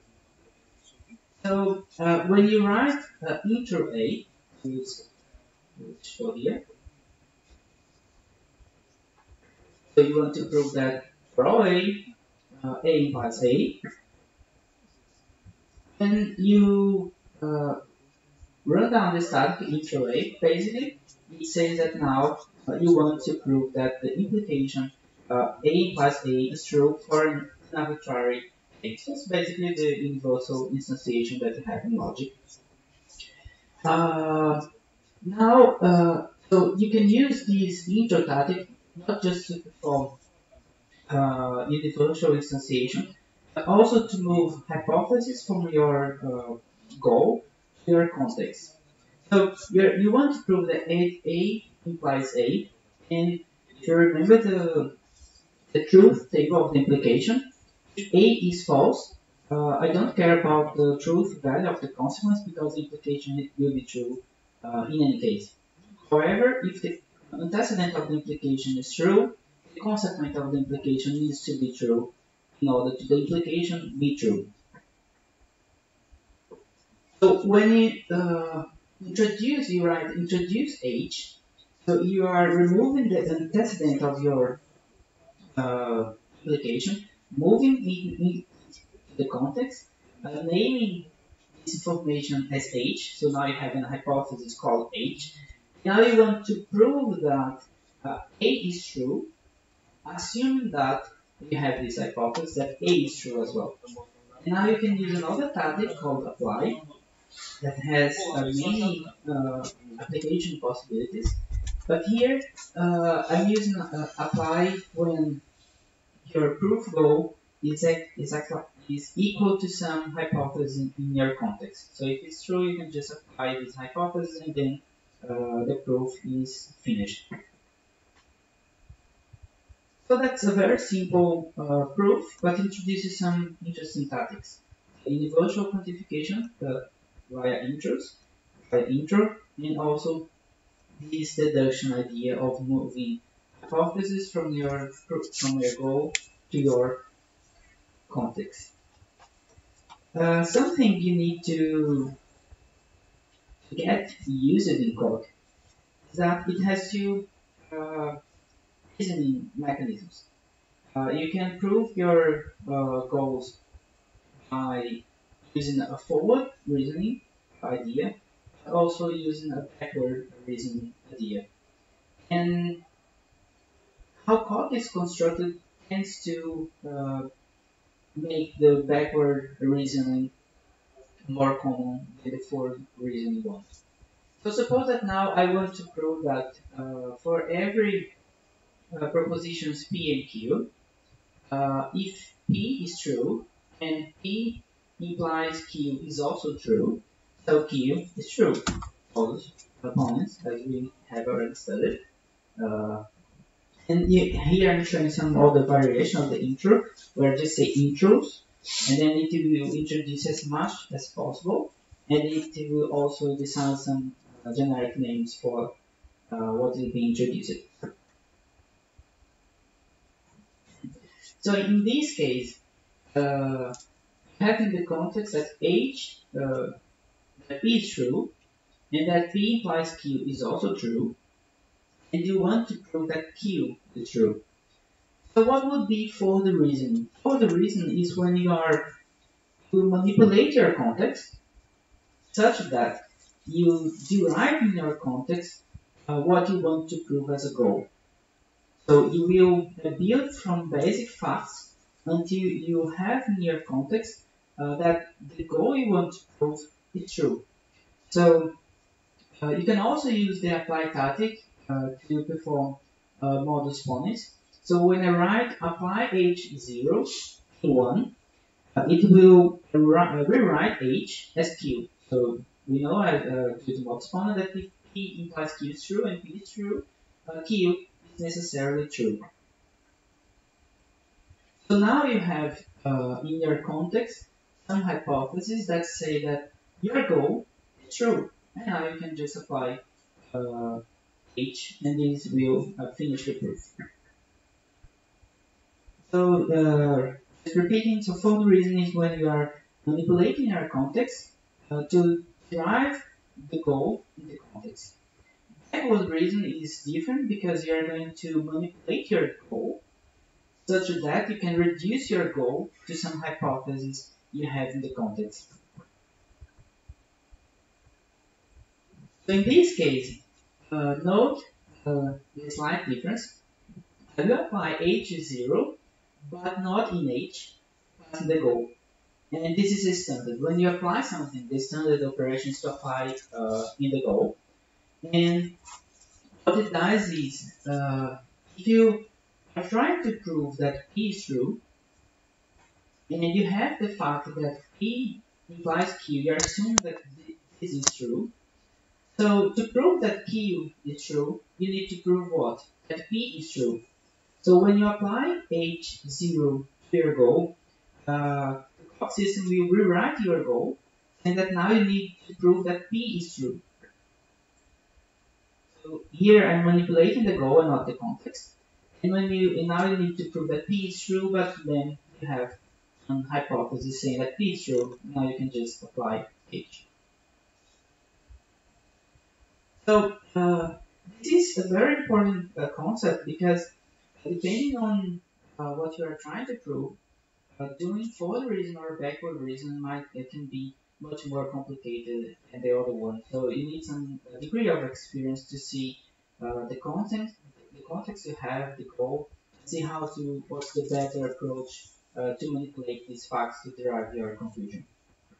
So did you find any reason in the literature why code doesn't take the last step automatically? I mean, we always end up with a hypothesis that looks exactly like the goal that we want to design.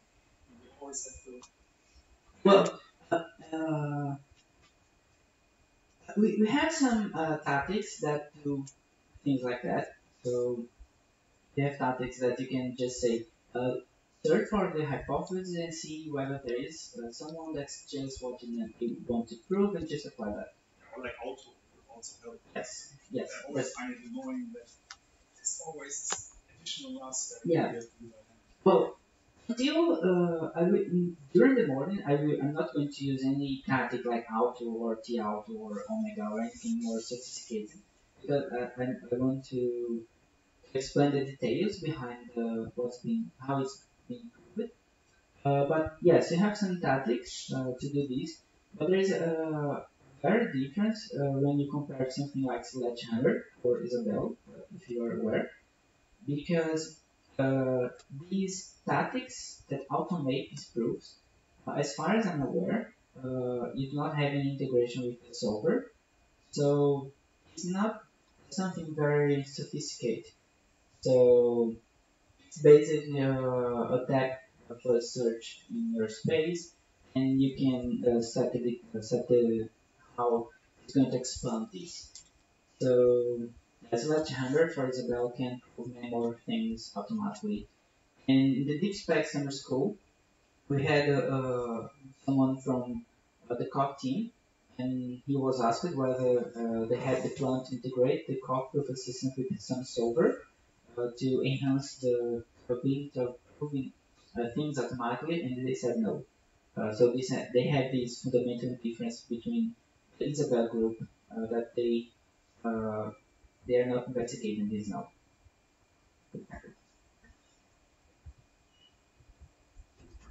So in COC, the conjunction was basically as you might assume should write, and it depends whether the conjunction appears in the goal or it appears in the context. If it appears in the context, so you want to prove that something that A and B is true, you have this tactic called split. And what split does is, if you want, for instance, to prove that these two equalities are true, when you perform split, it creates two subgoals. So if you want to prove that A and B are true, you need to prove that A is true and B is true as well. Then you can just apply reflexivity on these cases. So here you have another example, very simple as well. So you assume that if A implies B and you want to prove that if A implies B and B implies A and B is true. So you can use intros to introduce this to the context, and when you perform split, it generates two subgoals, and you can prove by direct application of your hypothesis. What's a little bit different is when the conjunction appears in the context. So if you want to prove elimination in conjunction, so if you have that A and B is true, you can deduce that A itself is true. Notice that here you have the conjunction in the hypothesis, and so you have a different tactic, so you need to keep remembering a lot of different things. And here you have another tag called destruct. And when you say that you are destructing a hypothesis like this one, what COC does is basically splits these hypotheses into two hypotheses, each one stating part of the original one. So you can name, here you provide the names of the new hypothesis, and here it's going to generate that you have an hypothesis called HA, that A is true, and another one called HB, say that B is true. Then you can just apply HA and your proof is finished. So it can get a little bit more complicated, but not at all. So here I want to prove that the conjunction is associative. So if have P and Q and R is true, it implies that P and Q and R is also true. So to prove this fact, you perform a destruct, and you can perform a nested destruct, so you can write down the partners, the name of the hypotheses that are going to be generated, using some partners. So here I'm saying that P is going to be named the hypothesis HB, and this block will be divided into HQ and HR. Something that does not happen is that you can see that the parentheses here are not shown here because of the underlying associative of the conjunction. So it was defined as left associative, so sorry, right associative, so it doesn't write here. Assume that you remember that's the right associative. So when you perform split in your goal, you're left to prove these two facts that are basically applications of our hypothesis in some order. But you need to split again the second result, and then it goes really easy. The disjunction is writing down analytically writing them, so it will be easier to manipulate it. So differently from the conjunction.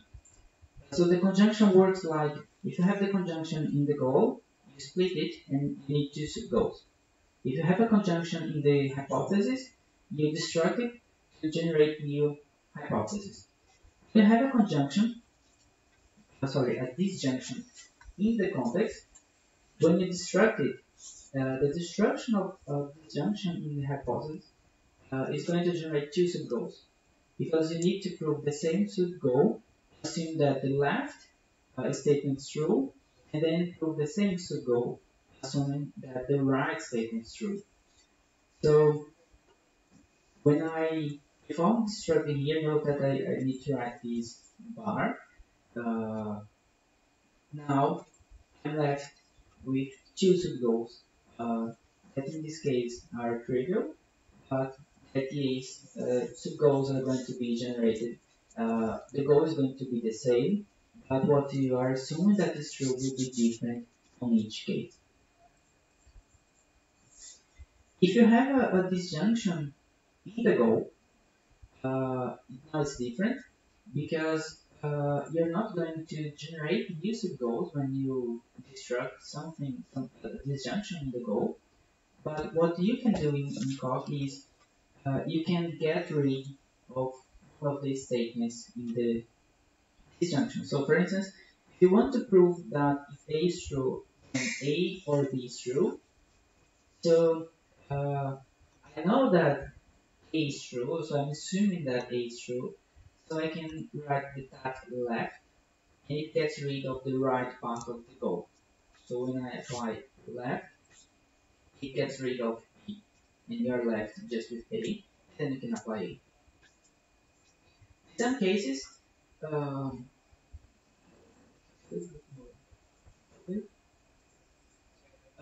when I destruct here, so here I have a little bit more complicated scenario. So I want to prove that the disjunction is commutative. So when I destruct A, and since H is a disjunction, it's going to generate two subgoals. So I will need to prove that Q or P is true. But in this first case, assume that P is true, and in the second case, assume that Q is true. Sorry? Just recall the intros command. Right. The intros command. In this example, this particular example. Right. So when I say intro P, it's going to perform a universal instantiation concerning P. So before you had P quantified, so for all P and Q, and when you perform universal instantiation of P, you want to prove this statement, assuming that you have an arbitrary P. Right? So if I write here intros P and Q, so it's going to do this, but for P and Q. So now you want to prove this statement for any arbitrary P and Q. Right? The intros also work with the idea of moving to the context, the antecedent of implications. So if you want to prove that P implies Q. If P is false, the proof is trivial. But if P is true, you need to prove that P is true as well. So basically, when I say intrus H, the H here has a different meaning. What I'm doing here is, let me split the points. Intru H. So I have this statement to prove, and note that here I have an implication. So when I say intru H, it's going to say that you want to prove that key or P is true, assuming that P or Q is true. Because if P or Q is not true, well, I don't care whether P or P is true because from false you get anything.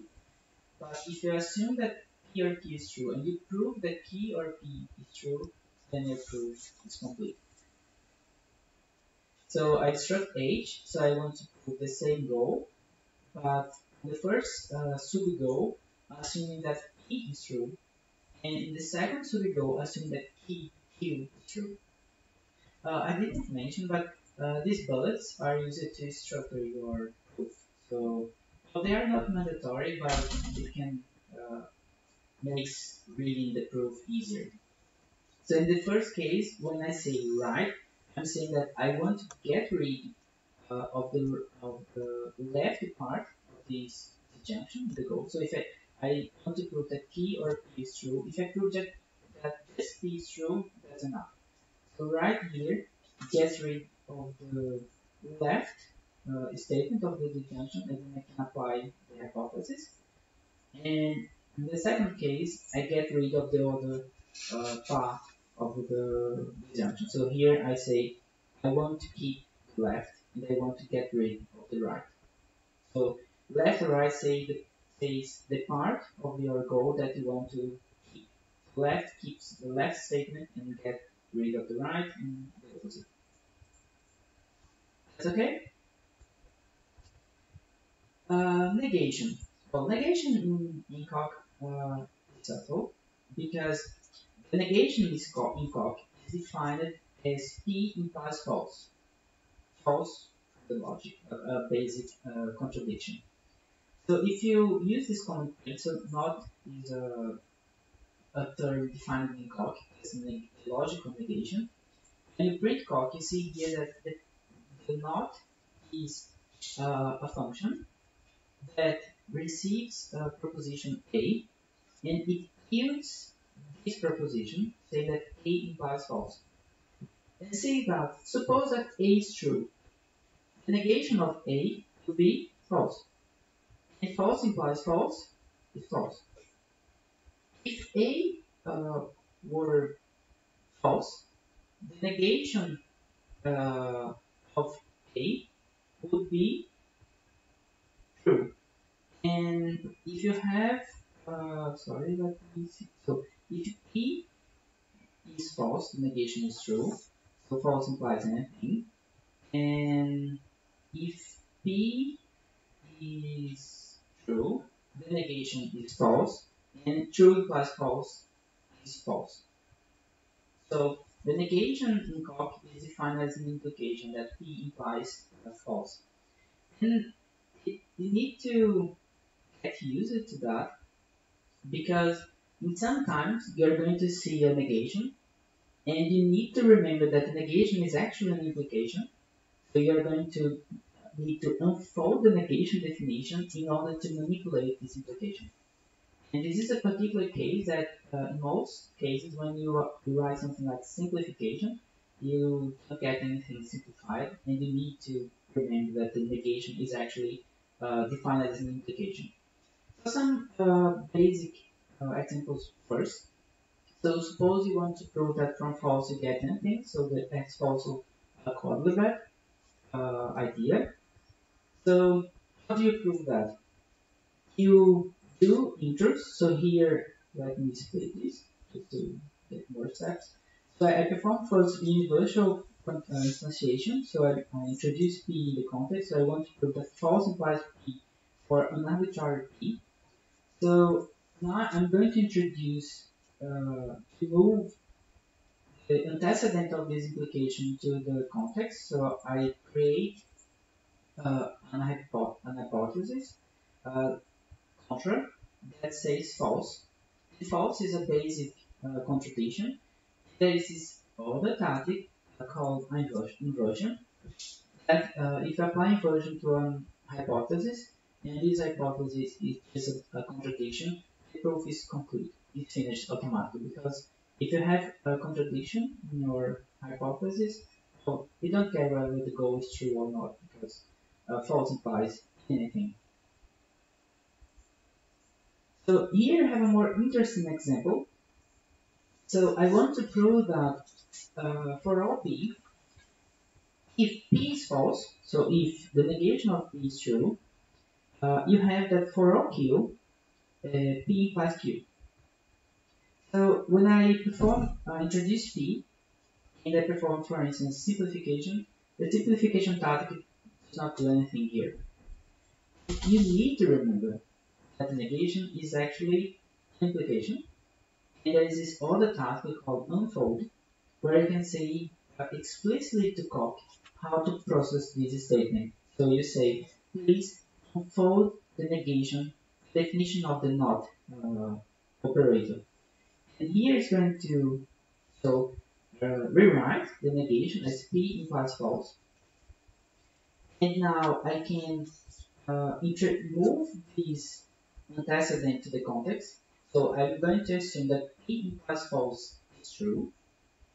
I will also perform universal instantiation of Q. So I do this the same step. And now I'm left with P implies Q. And I'm going to move this other antecedent to the context. So I will assume that P is true. And you can see that now I can do modulus ponens. So I can apply H in H2 in a forward reasoning approach.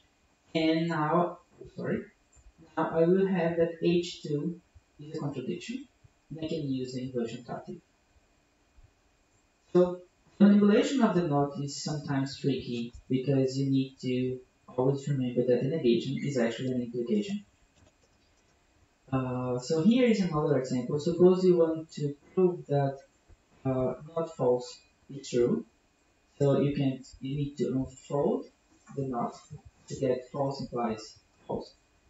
Move the antecedent to the context, and then apply the inversion tactic. And another example, suppose you want to prove that if P is true, then not P is true. Sorry. Yes, if P is true, the double negation of P is also true. So I perform inverse instantiation of P, I move the antecedent of the implication to the context, and I unfold not. Then I introduce to the context this other antecedent. Then here I'm not doing backward reasoning. So if I apply G to the goal, I'm left to prove that P is true. Well, P is true because I have an hypothesis saying that P is true. So I can just apply this hypothesis. I was just an exercise to see if I'm reasoning right. You could have done forward intro unfold, yeah, unfold. Right. Yeah, intro G, yeah. Right. Then you could have applied H in G. G in H. And G then, in H. yes, you could. Not H in G, oh sorry. Okay, that's why I was saying. Sorry.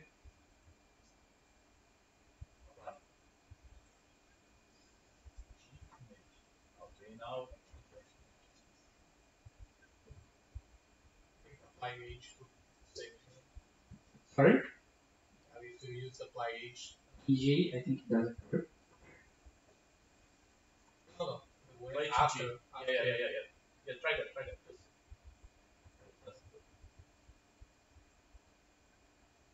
G in H. Then apply H. That's possible. Yeah, because you have the same. So there are many ways to prove. Again, referring to Poker's question, I'm showing these in a very low level, but you have some tactics that get rid of these very basic proofs, but it's not that well automated, like for instance, taking used to. Most statics have uh, a variation using this in clause. So yeah, I have apply, but I also have apply in. I have destruct. I also have the destruct in. I have simplification, but I also have its simplification in. And basically, when you use this in variation, you are performing the static in the context. So the default for most statics is to be performed in the goal. So when you use this in variation, you are doing the static in the context. So suppose that you want to prove that contradiction implies an endpoint. So if P and not P is true, it implies an endpoint. So here I move P and Q to the context, but I also move the antecedent of the implication to the context as well. And now I destruct H, so to instead of just having just one hypothesis, I need two hypotheses. So one saying that A is true, and the second one saying that not B is true. Then I need to remember that the negation is actually an implication, so I need to unfold the not in H and P. So I'm unfolding the not definition in these hypotheses, the context. And now I can perform for the reasoning in the context to derive contradiction. And then I can use the inversion tactic to say that all the proof is just completed because I reached a contradiction in my context. And finally, there is still the equivalence. The logic true is not very common to appear, and we have just these identical hypothesis, a basic hypothesis that if you derive true, if you have true in the goal, you can just say apply I, and I is a standard hypothesis saying that true is true. But it's not very common to appear the need to apply this identity. And to finish this introduction to the logic, if you have the logical equivalence, so the if and only if, as we would expect, the if and only if is defined as the conjunction of P implies Q and Q implies P. So if you are manipulating an if and only if, you need to remember that. So how it's defined in Coq, because basically you will need to use a split tactic to prove that both sides of this conjunction are true. So if I want to prove that the if and only if operator is symmetric, you need to move things from the goal to the context, but I'm also moving the hypothesis, the antecedent of this implication, and I need to unfold the if and only if definition in H. You need to remember the names, that's a little boring because if you write things, it's not going to work.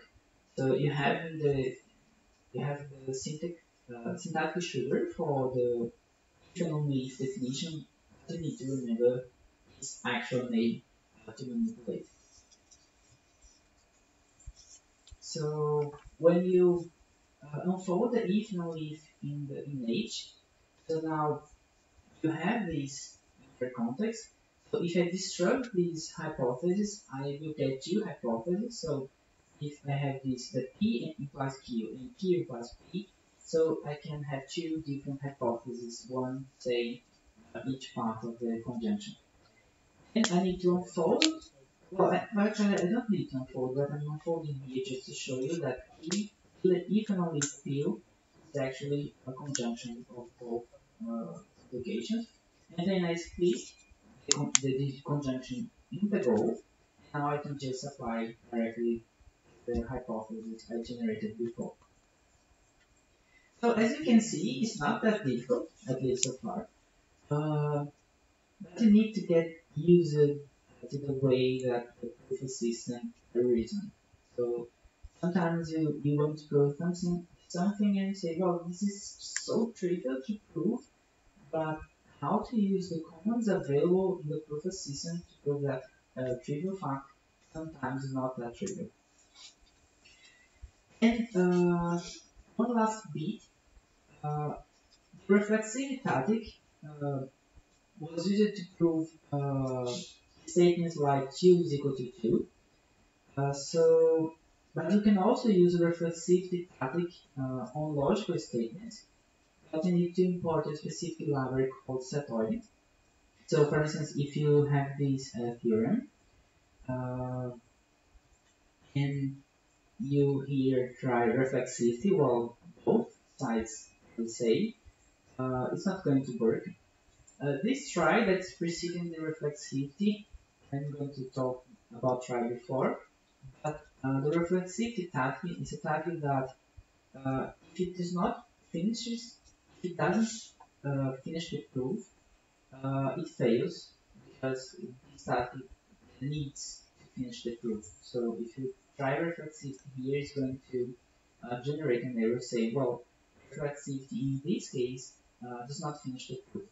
So if you precede any tactic with a try, basically say, try this tactic. If it works, okay. If it doesn't work, well, give me what I had before.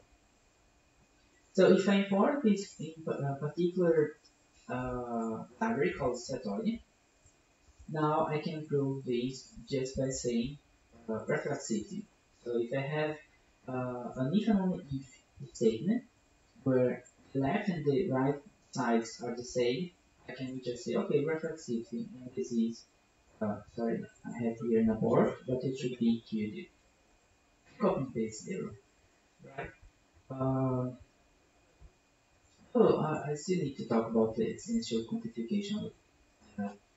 So when we have something to prove involving an existence, basically what you need to do is you need to provide the witness. So here's a fundamental difference.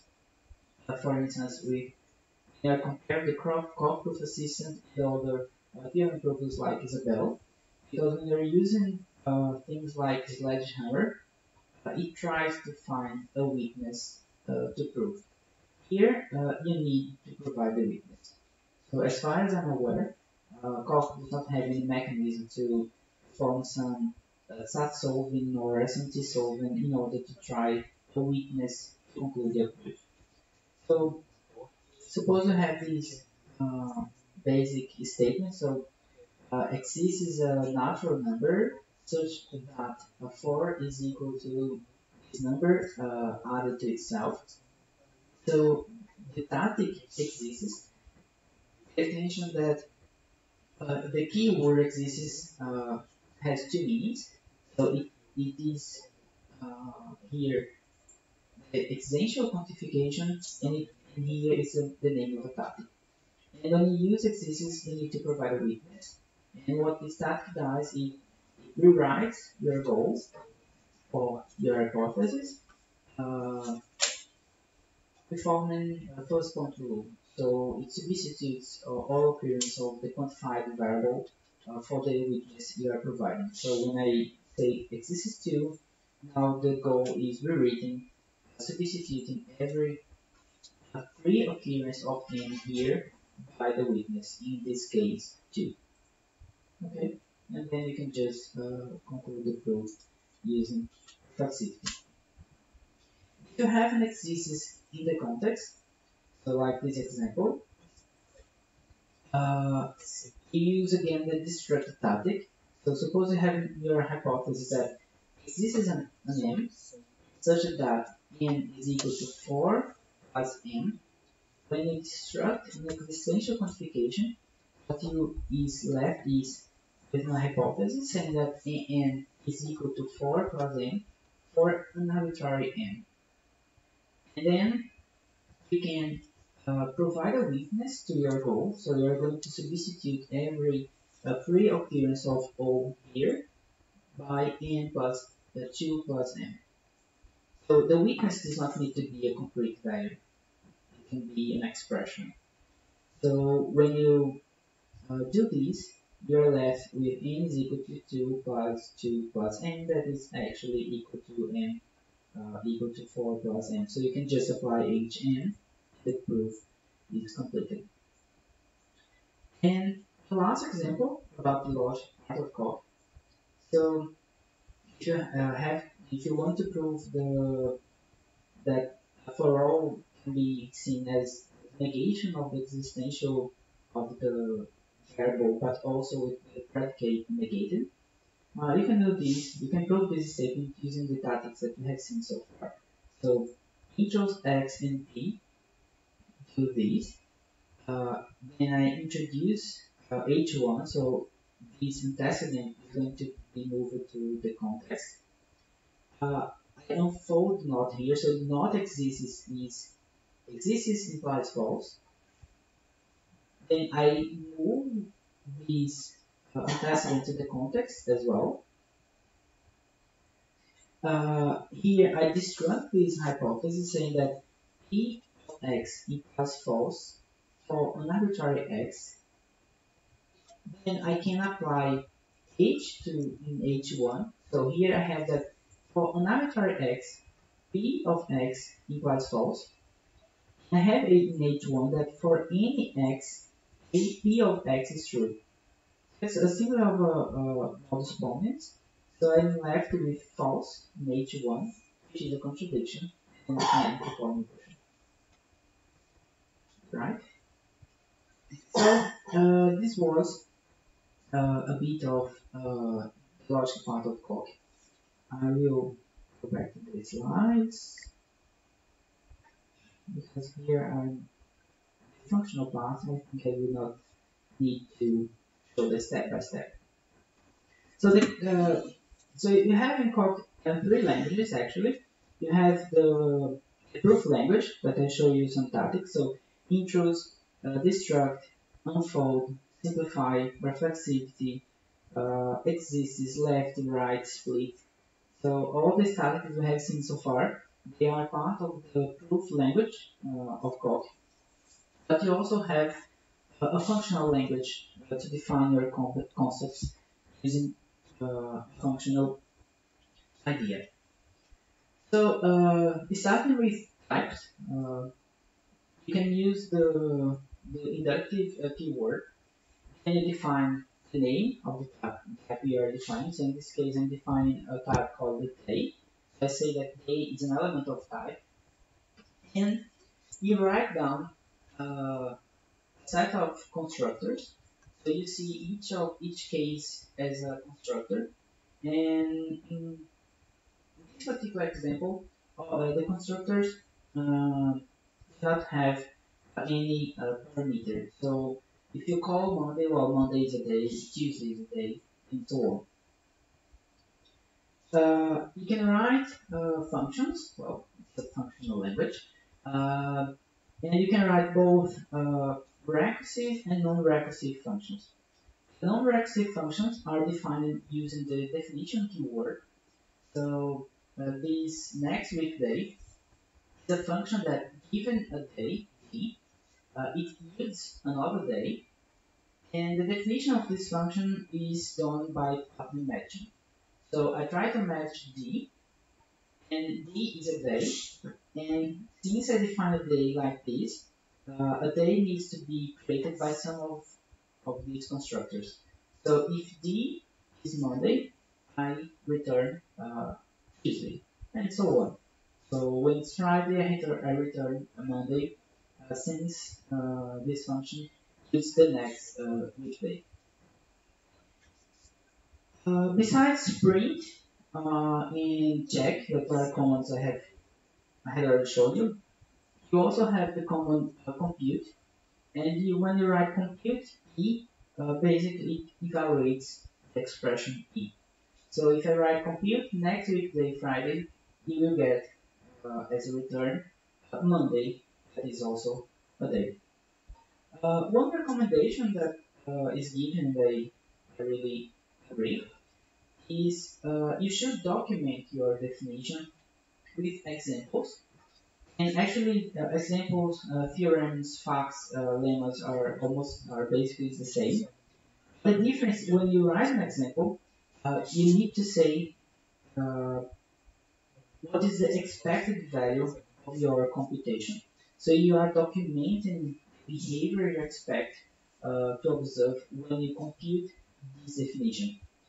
And in these cases, the proof is really trivial because when you simplify the expression, part of the simplification evaluates the functions, and then if the function is defined as you expect, uh, this will yield a trivial equality, which is solved by reflexivity.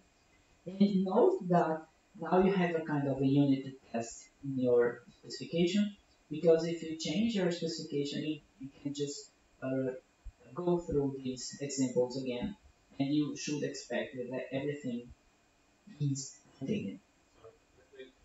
When you write down the expected value, does it check that the actual calculation will be correct? Yes.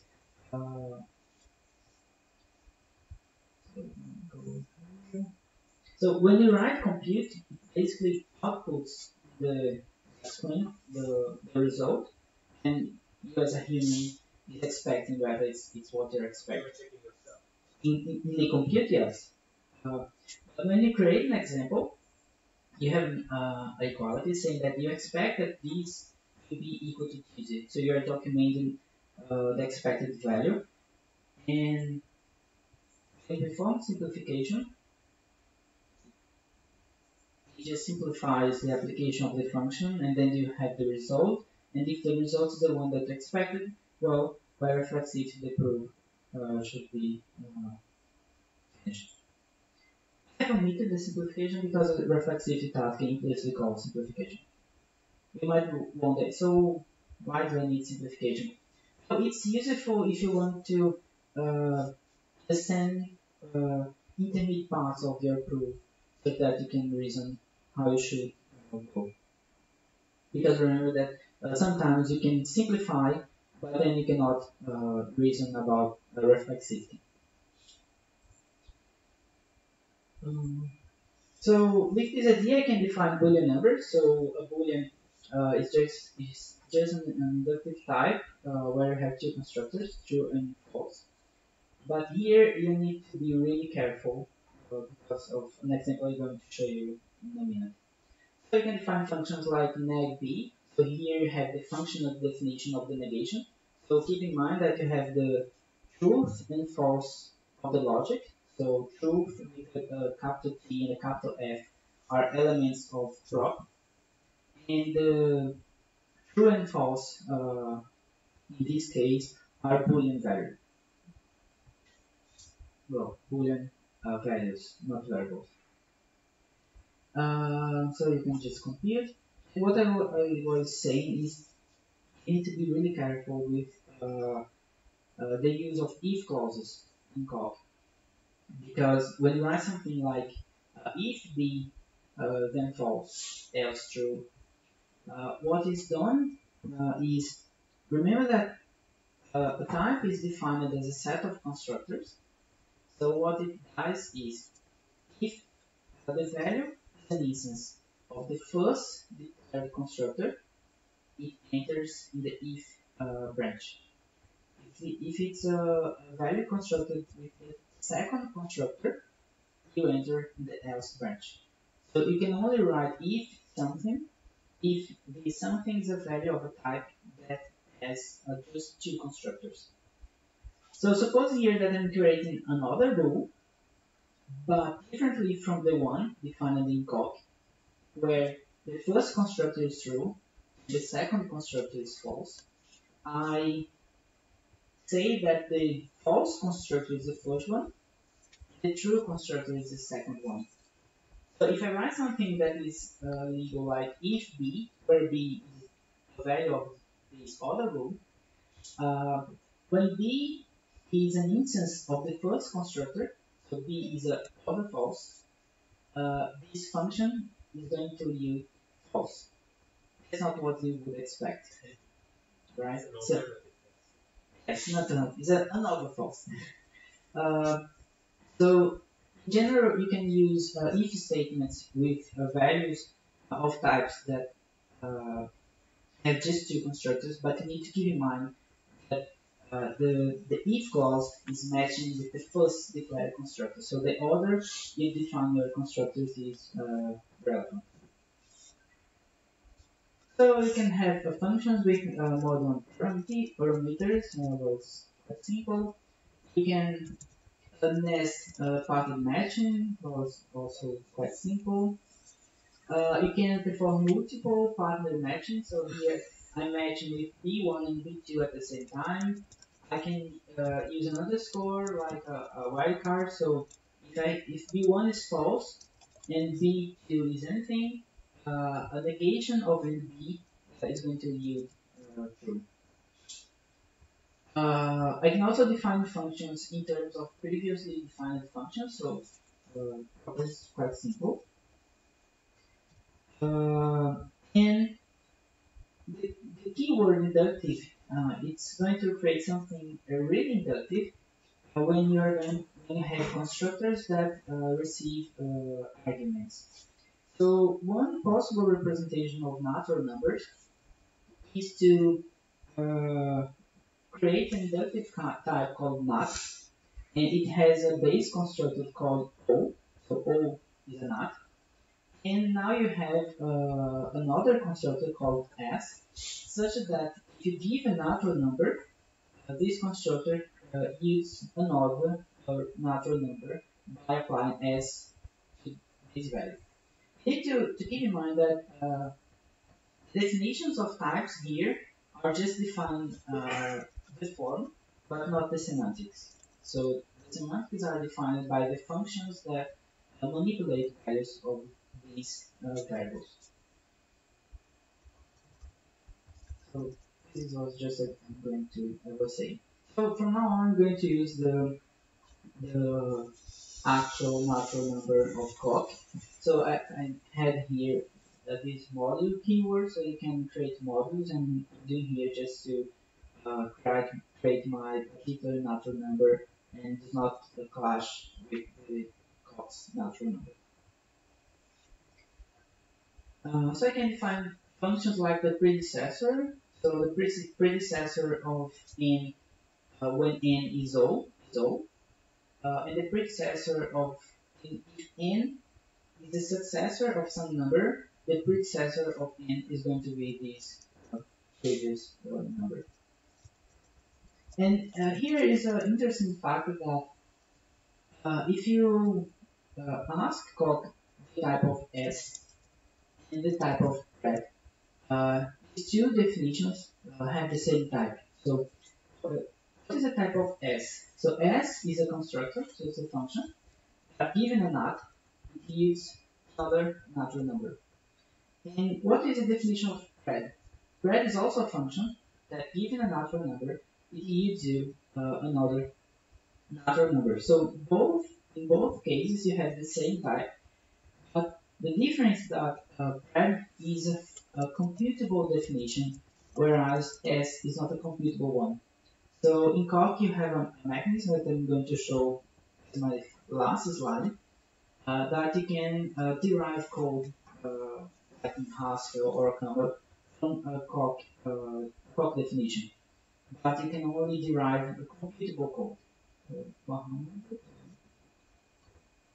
I have error in the answer. I have a question. Oh yes, please. So when you define a something inductively, does it mean that the constructors are necessarily different? In other words, if you check the two constructors, is reflexivity always false?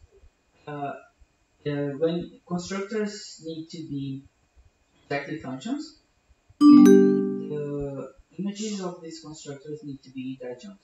So we have a C1 applied to E1, and it's equal to C1 applied to a E2. E1 needs to be equal to E2 since constructors are objective functions. And if you have like a constructor 1 applied to some expression equal to a constructor 2 applied to some expression, this is a contradiction because the images of these constructors are divergent.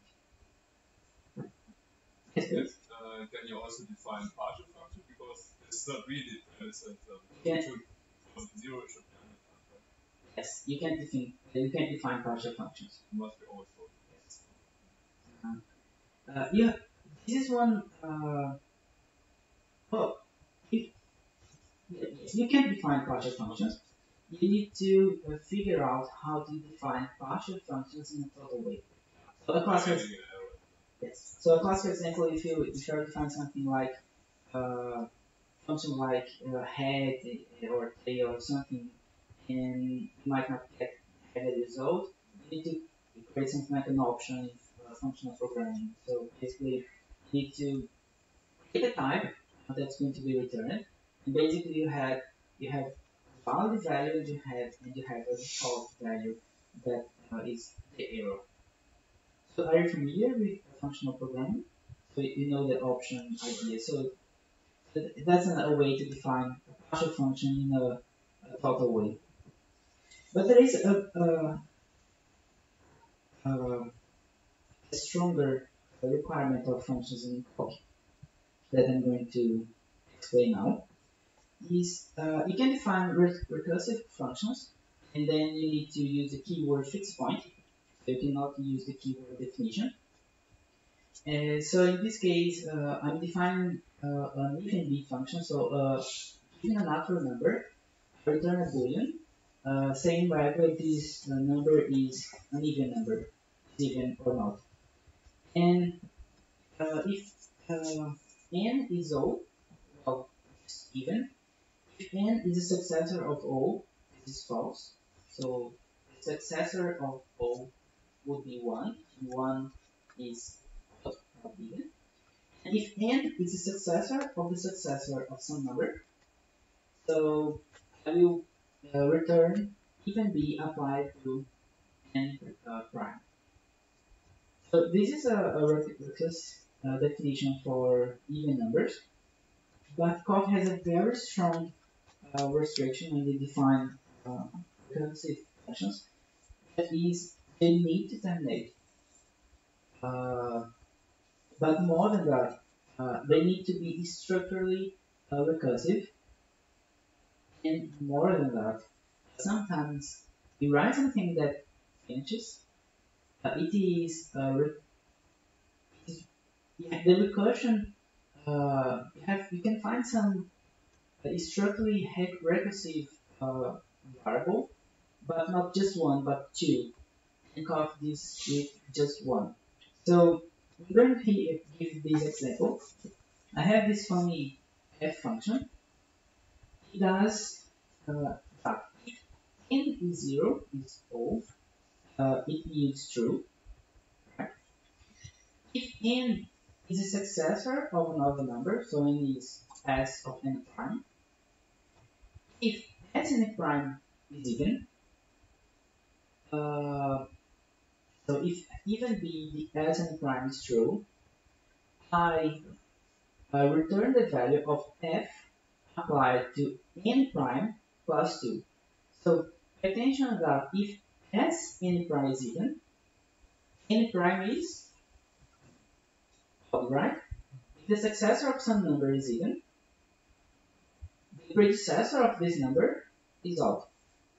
So this wouldn't be true if n is 0, but I had already built the 0 case there. So if the successor of some number is even, its predecessor is odd. And any odd number added to 2 is also going to be another odd number. So in the next call, the even b of this number is going to be false. If the successor of n primes, in other words, if n is even, is not even, if it's an odd number, I get the predecessor of an odd number, which is an even number, and I subtract 1, that is going to yield me another odd number. So basically what this function does, if you provide an n that is 0, it yields true.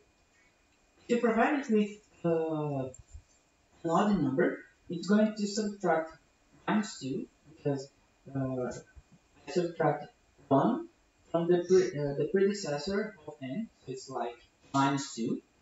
I can't write in calc -2 and -2 in this case because I need to add something that has a smaller number of applications of constructors. I can't write here like n -2. I need to write the predecessor of n prime -1.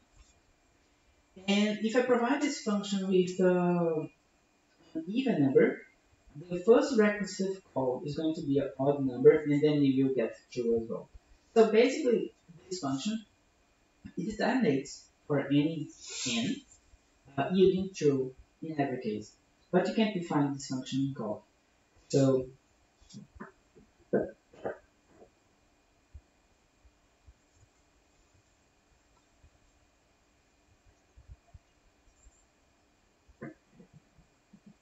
if I try to define this function, it's going to say, well, it's U-formed because it can figure out how is the recursive call. So because of that, I had the fail. So it's going to say, okay, it really fails. And basically, you have two workarounds. The first one is to define a few. So basically, the number of recursive calls you're going to allow. So in this case, I have the same function, but besides n, I give it a few. And every time I call this function recursive, I increase this few. So this few will get to 0 in some case, and when it happens, I stop the recursion. So basically, you need to figure out what's the variant. Yes. So when you define this, and if I print f,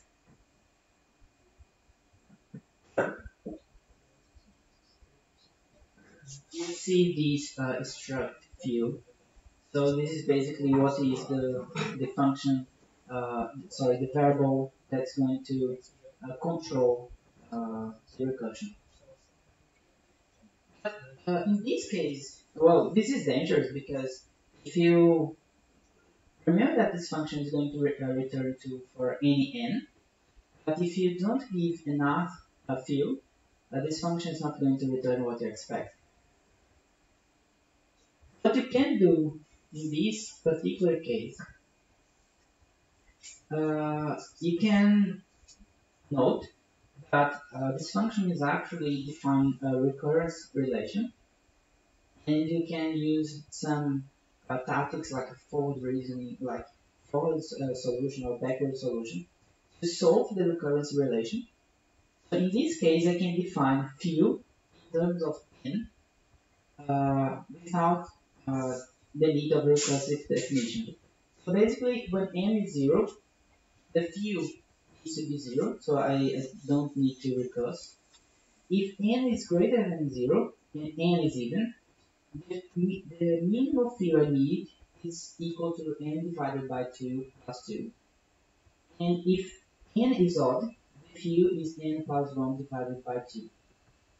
So if you have a problem where you can see the underlying recurrence relation, what you can do is you can define a function that given an n, it computes the necessary few you need to finish the recursion, and then you can now you create a wrapper like f prime, such that f prime calls the field-based f, but providing the necessary few you need to finish properly the recursion. Okay.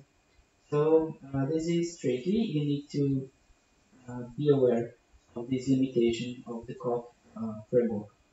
Alright? Yes, please. But you still have to prove, or you should prove, that your fuel calculation is correct, right? Yes, yes.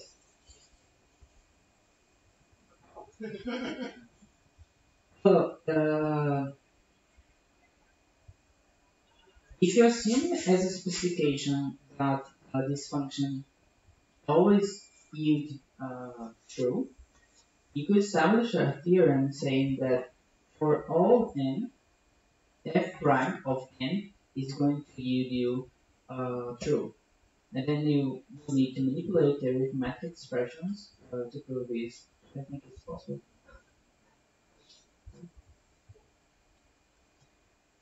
So now we would have the first hands-on session.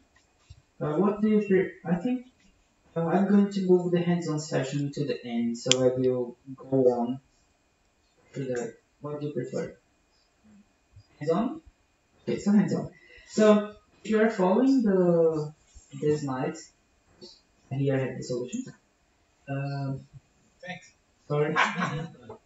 Well, I uploaded the no solutions version. So let me search.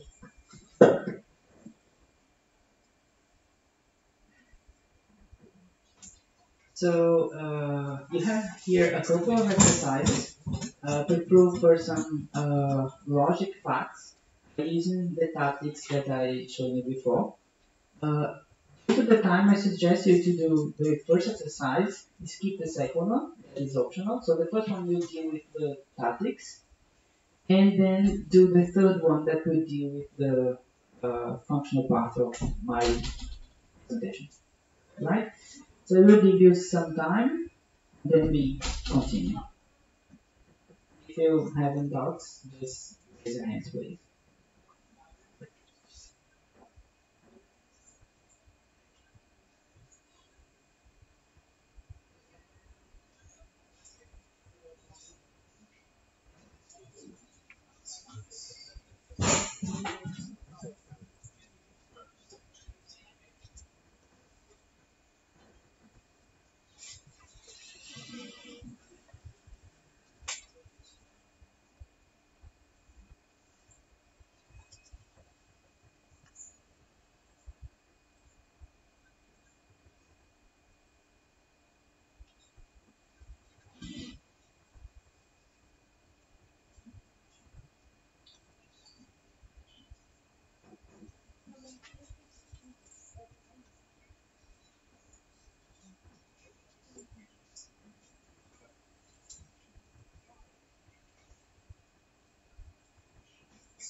Just to define a deadline, it's about noon. So you're going to have 15 minutes for these two questions, and then I will go on. Right?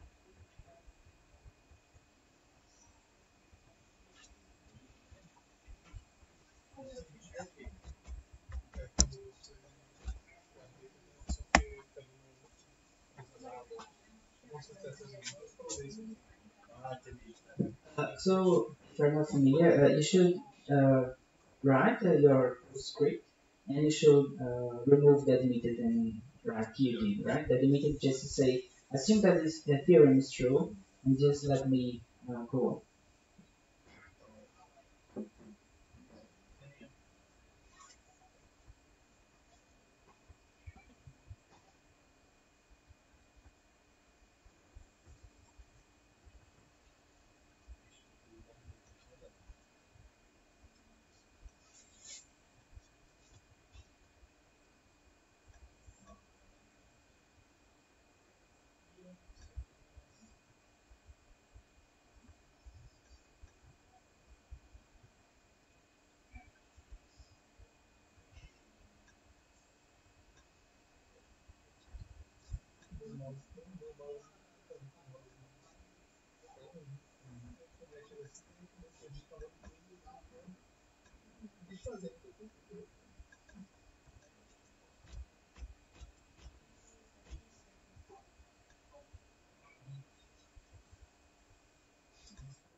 Mas a posição da câmera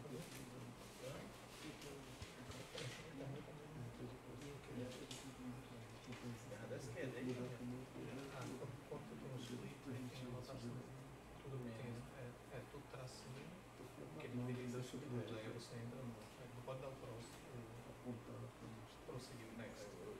Aí vai entrar no next, não. Aí dá o comando, porque ele entra no case. Aí agora você tem que provar isso aqui, então vou dar o segmento. tem um chupinar, que é interessante. Tem várias opções. E fica uns 3 quilômetros daqui. Agora o que tu tem é lá em cima, tipo assim, tem que escolher aqui. Restaurantes aqui, cara. Talvez a ver em casa, Mas eu acho que só um teto. tudo aquilo, né? Galera, botar tudo no show, né? Interessante. Já tem um X, tem que botar ou mudar aqui de lá ou botar lá atrás. Botar aqui só botar lá atrás. Tirar a mesa, tirar tudo aqui e botar lá atrás.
Só para deixar organizado, sabe? Dá para você fazer online. Aí dá prosseguir.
quebrou, certo? Quando você dá o destruct dele, embora ele você ainda não tenha entrado em uma das frases, é como se ele estivesse trabalhando já, né? Porque se tu der o exemplo aqui, joga esse destruct para dentro do mais, ele é como, assim, o mais ele serve. É como se fosse lá o ah, ele não tem essa.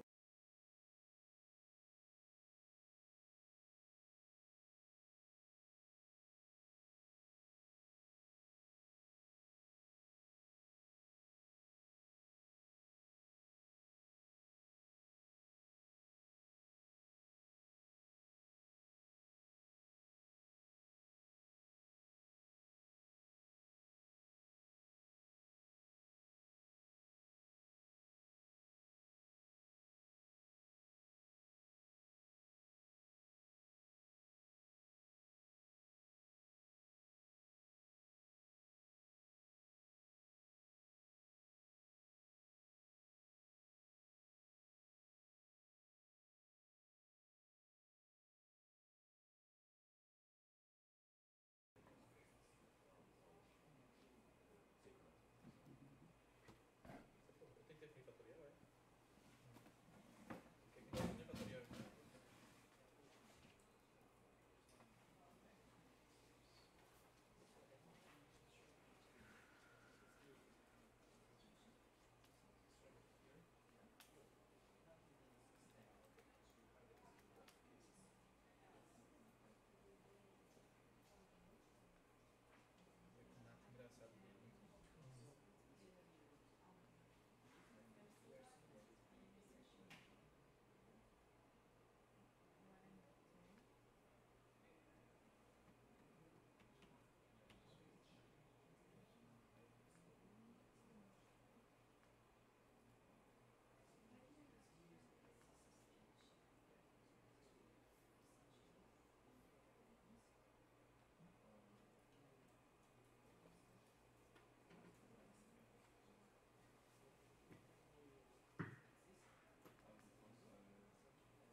Engraçado dele. Ele não deve ter duplicação, não. Mas aí você está usando o máximo. É uma dele. No, I mean, you know, the Oh, two Gustavo. which Sorry. So this factorial thing, right?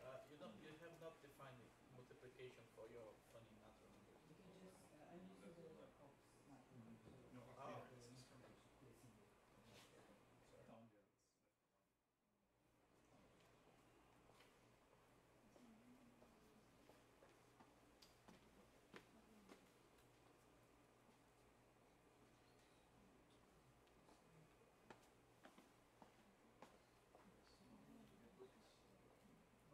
down there is left one. Plus equivalence stochastics right from left to right to right.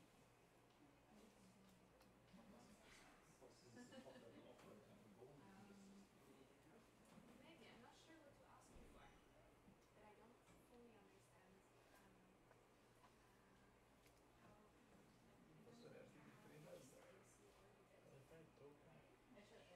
O Zé do fatorial mesmo? Certo, então a gente ficou bom.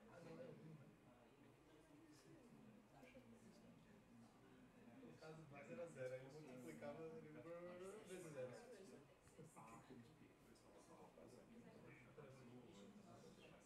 But it's all kind of destruct parts of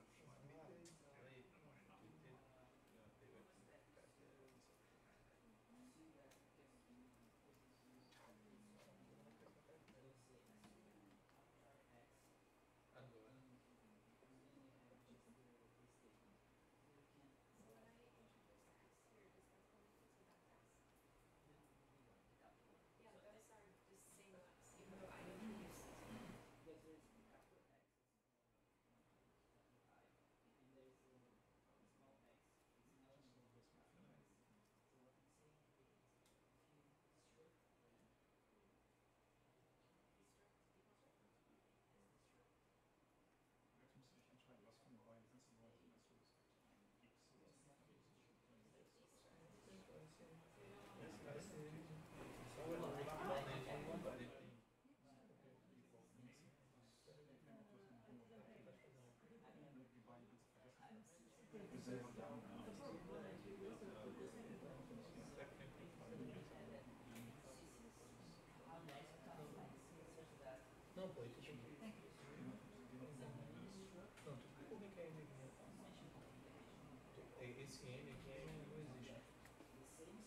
se é S, N já é um número, N' já é o predecessor. Né? Agora eu vou achar qual caractere aqui.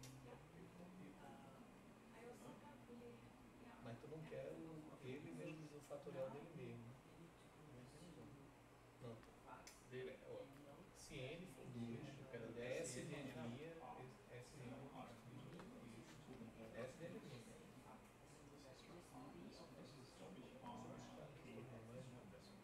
Olha, passou. Mudar, né? Deixa eu dar uma atualização para até onde vai os pares aí. Eu acho até que se tu tem acho que até em termos de notação é besteira. Mas assim, se tu eu acho que como um argumento só, tu pode até chamar assim, se eu não me engano, teste aí. Besteira. Cada um prefere.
Agora.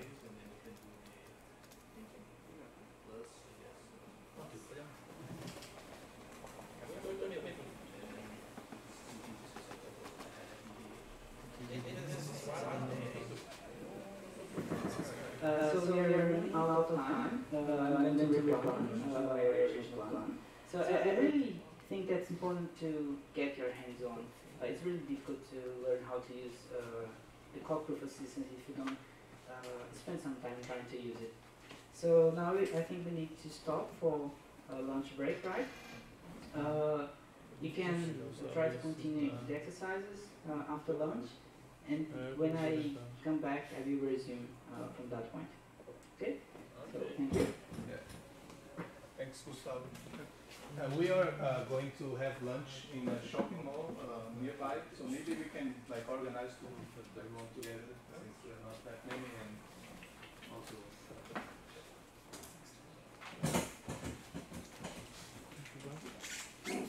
Gustavo,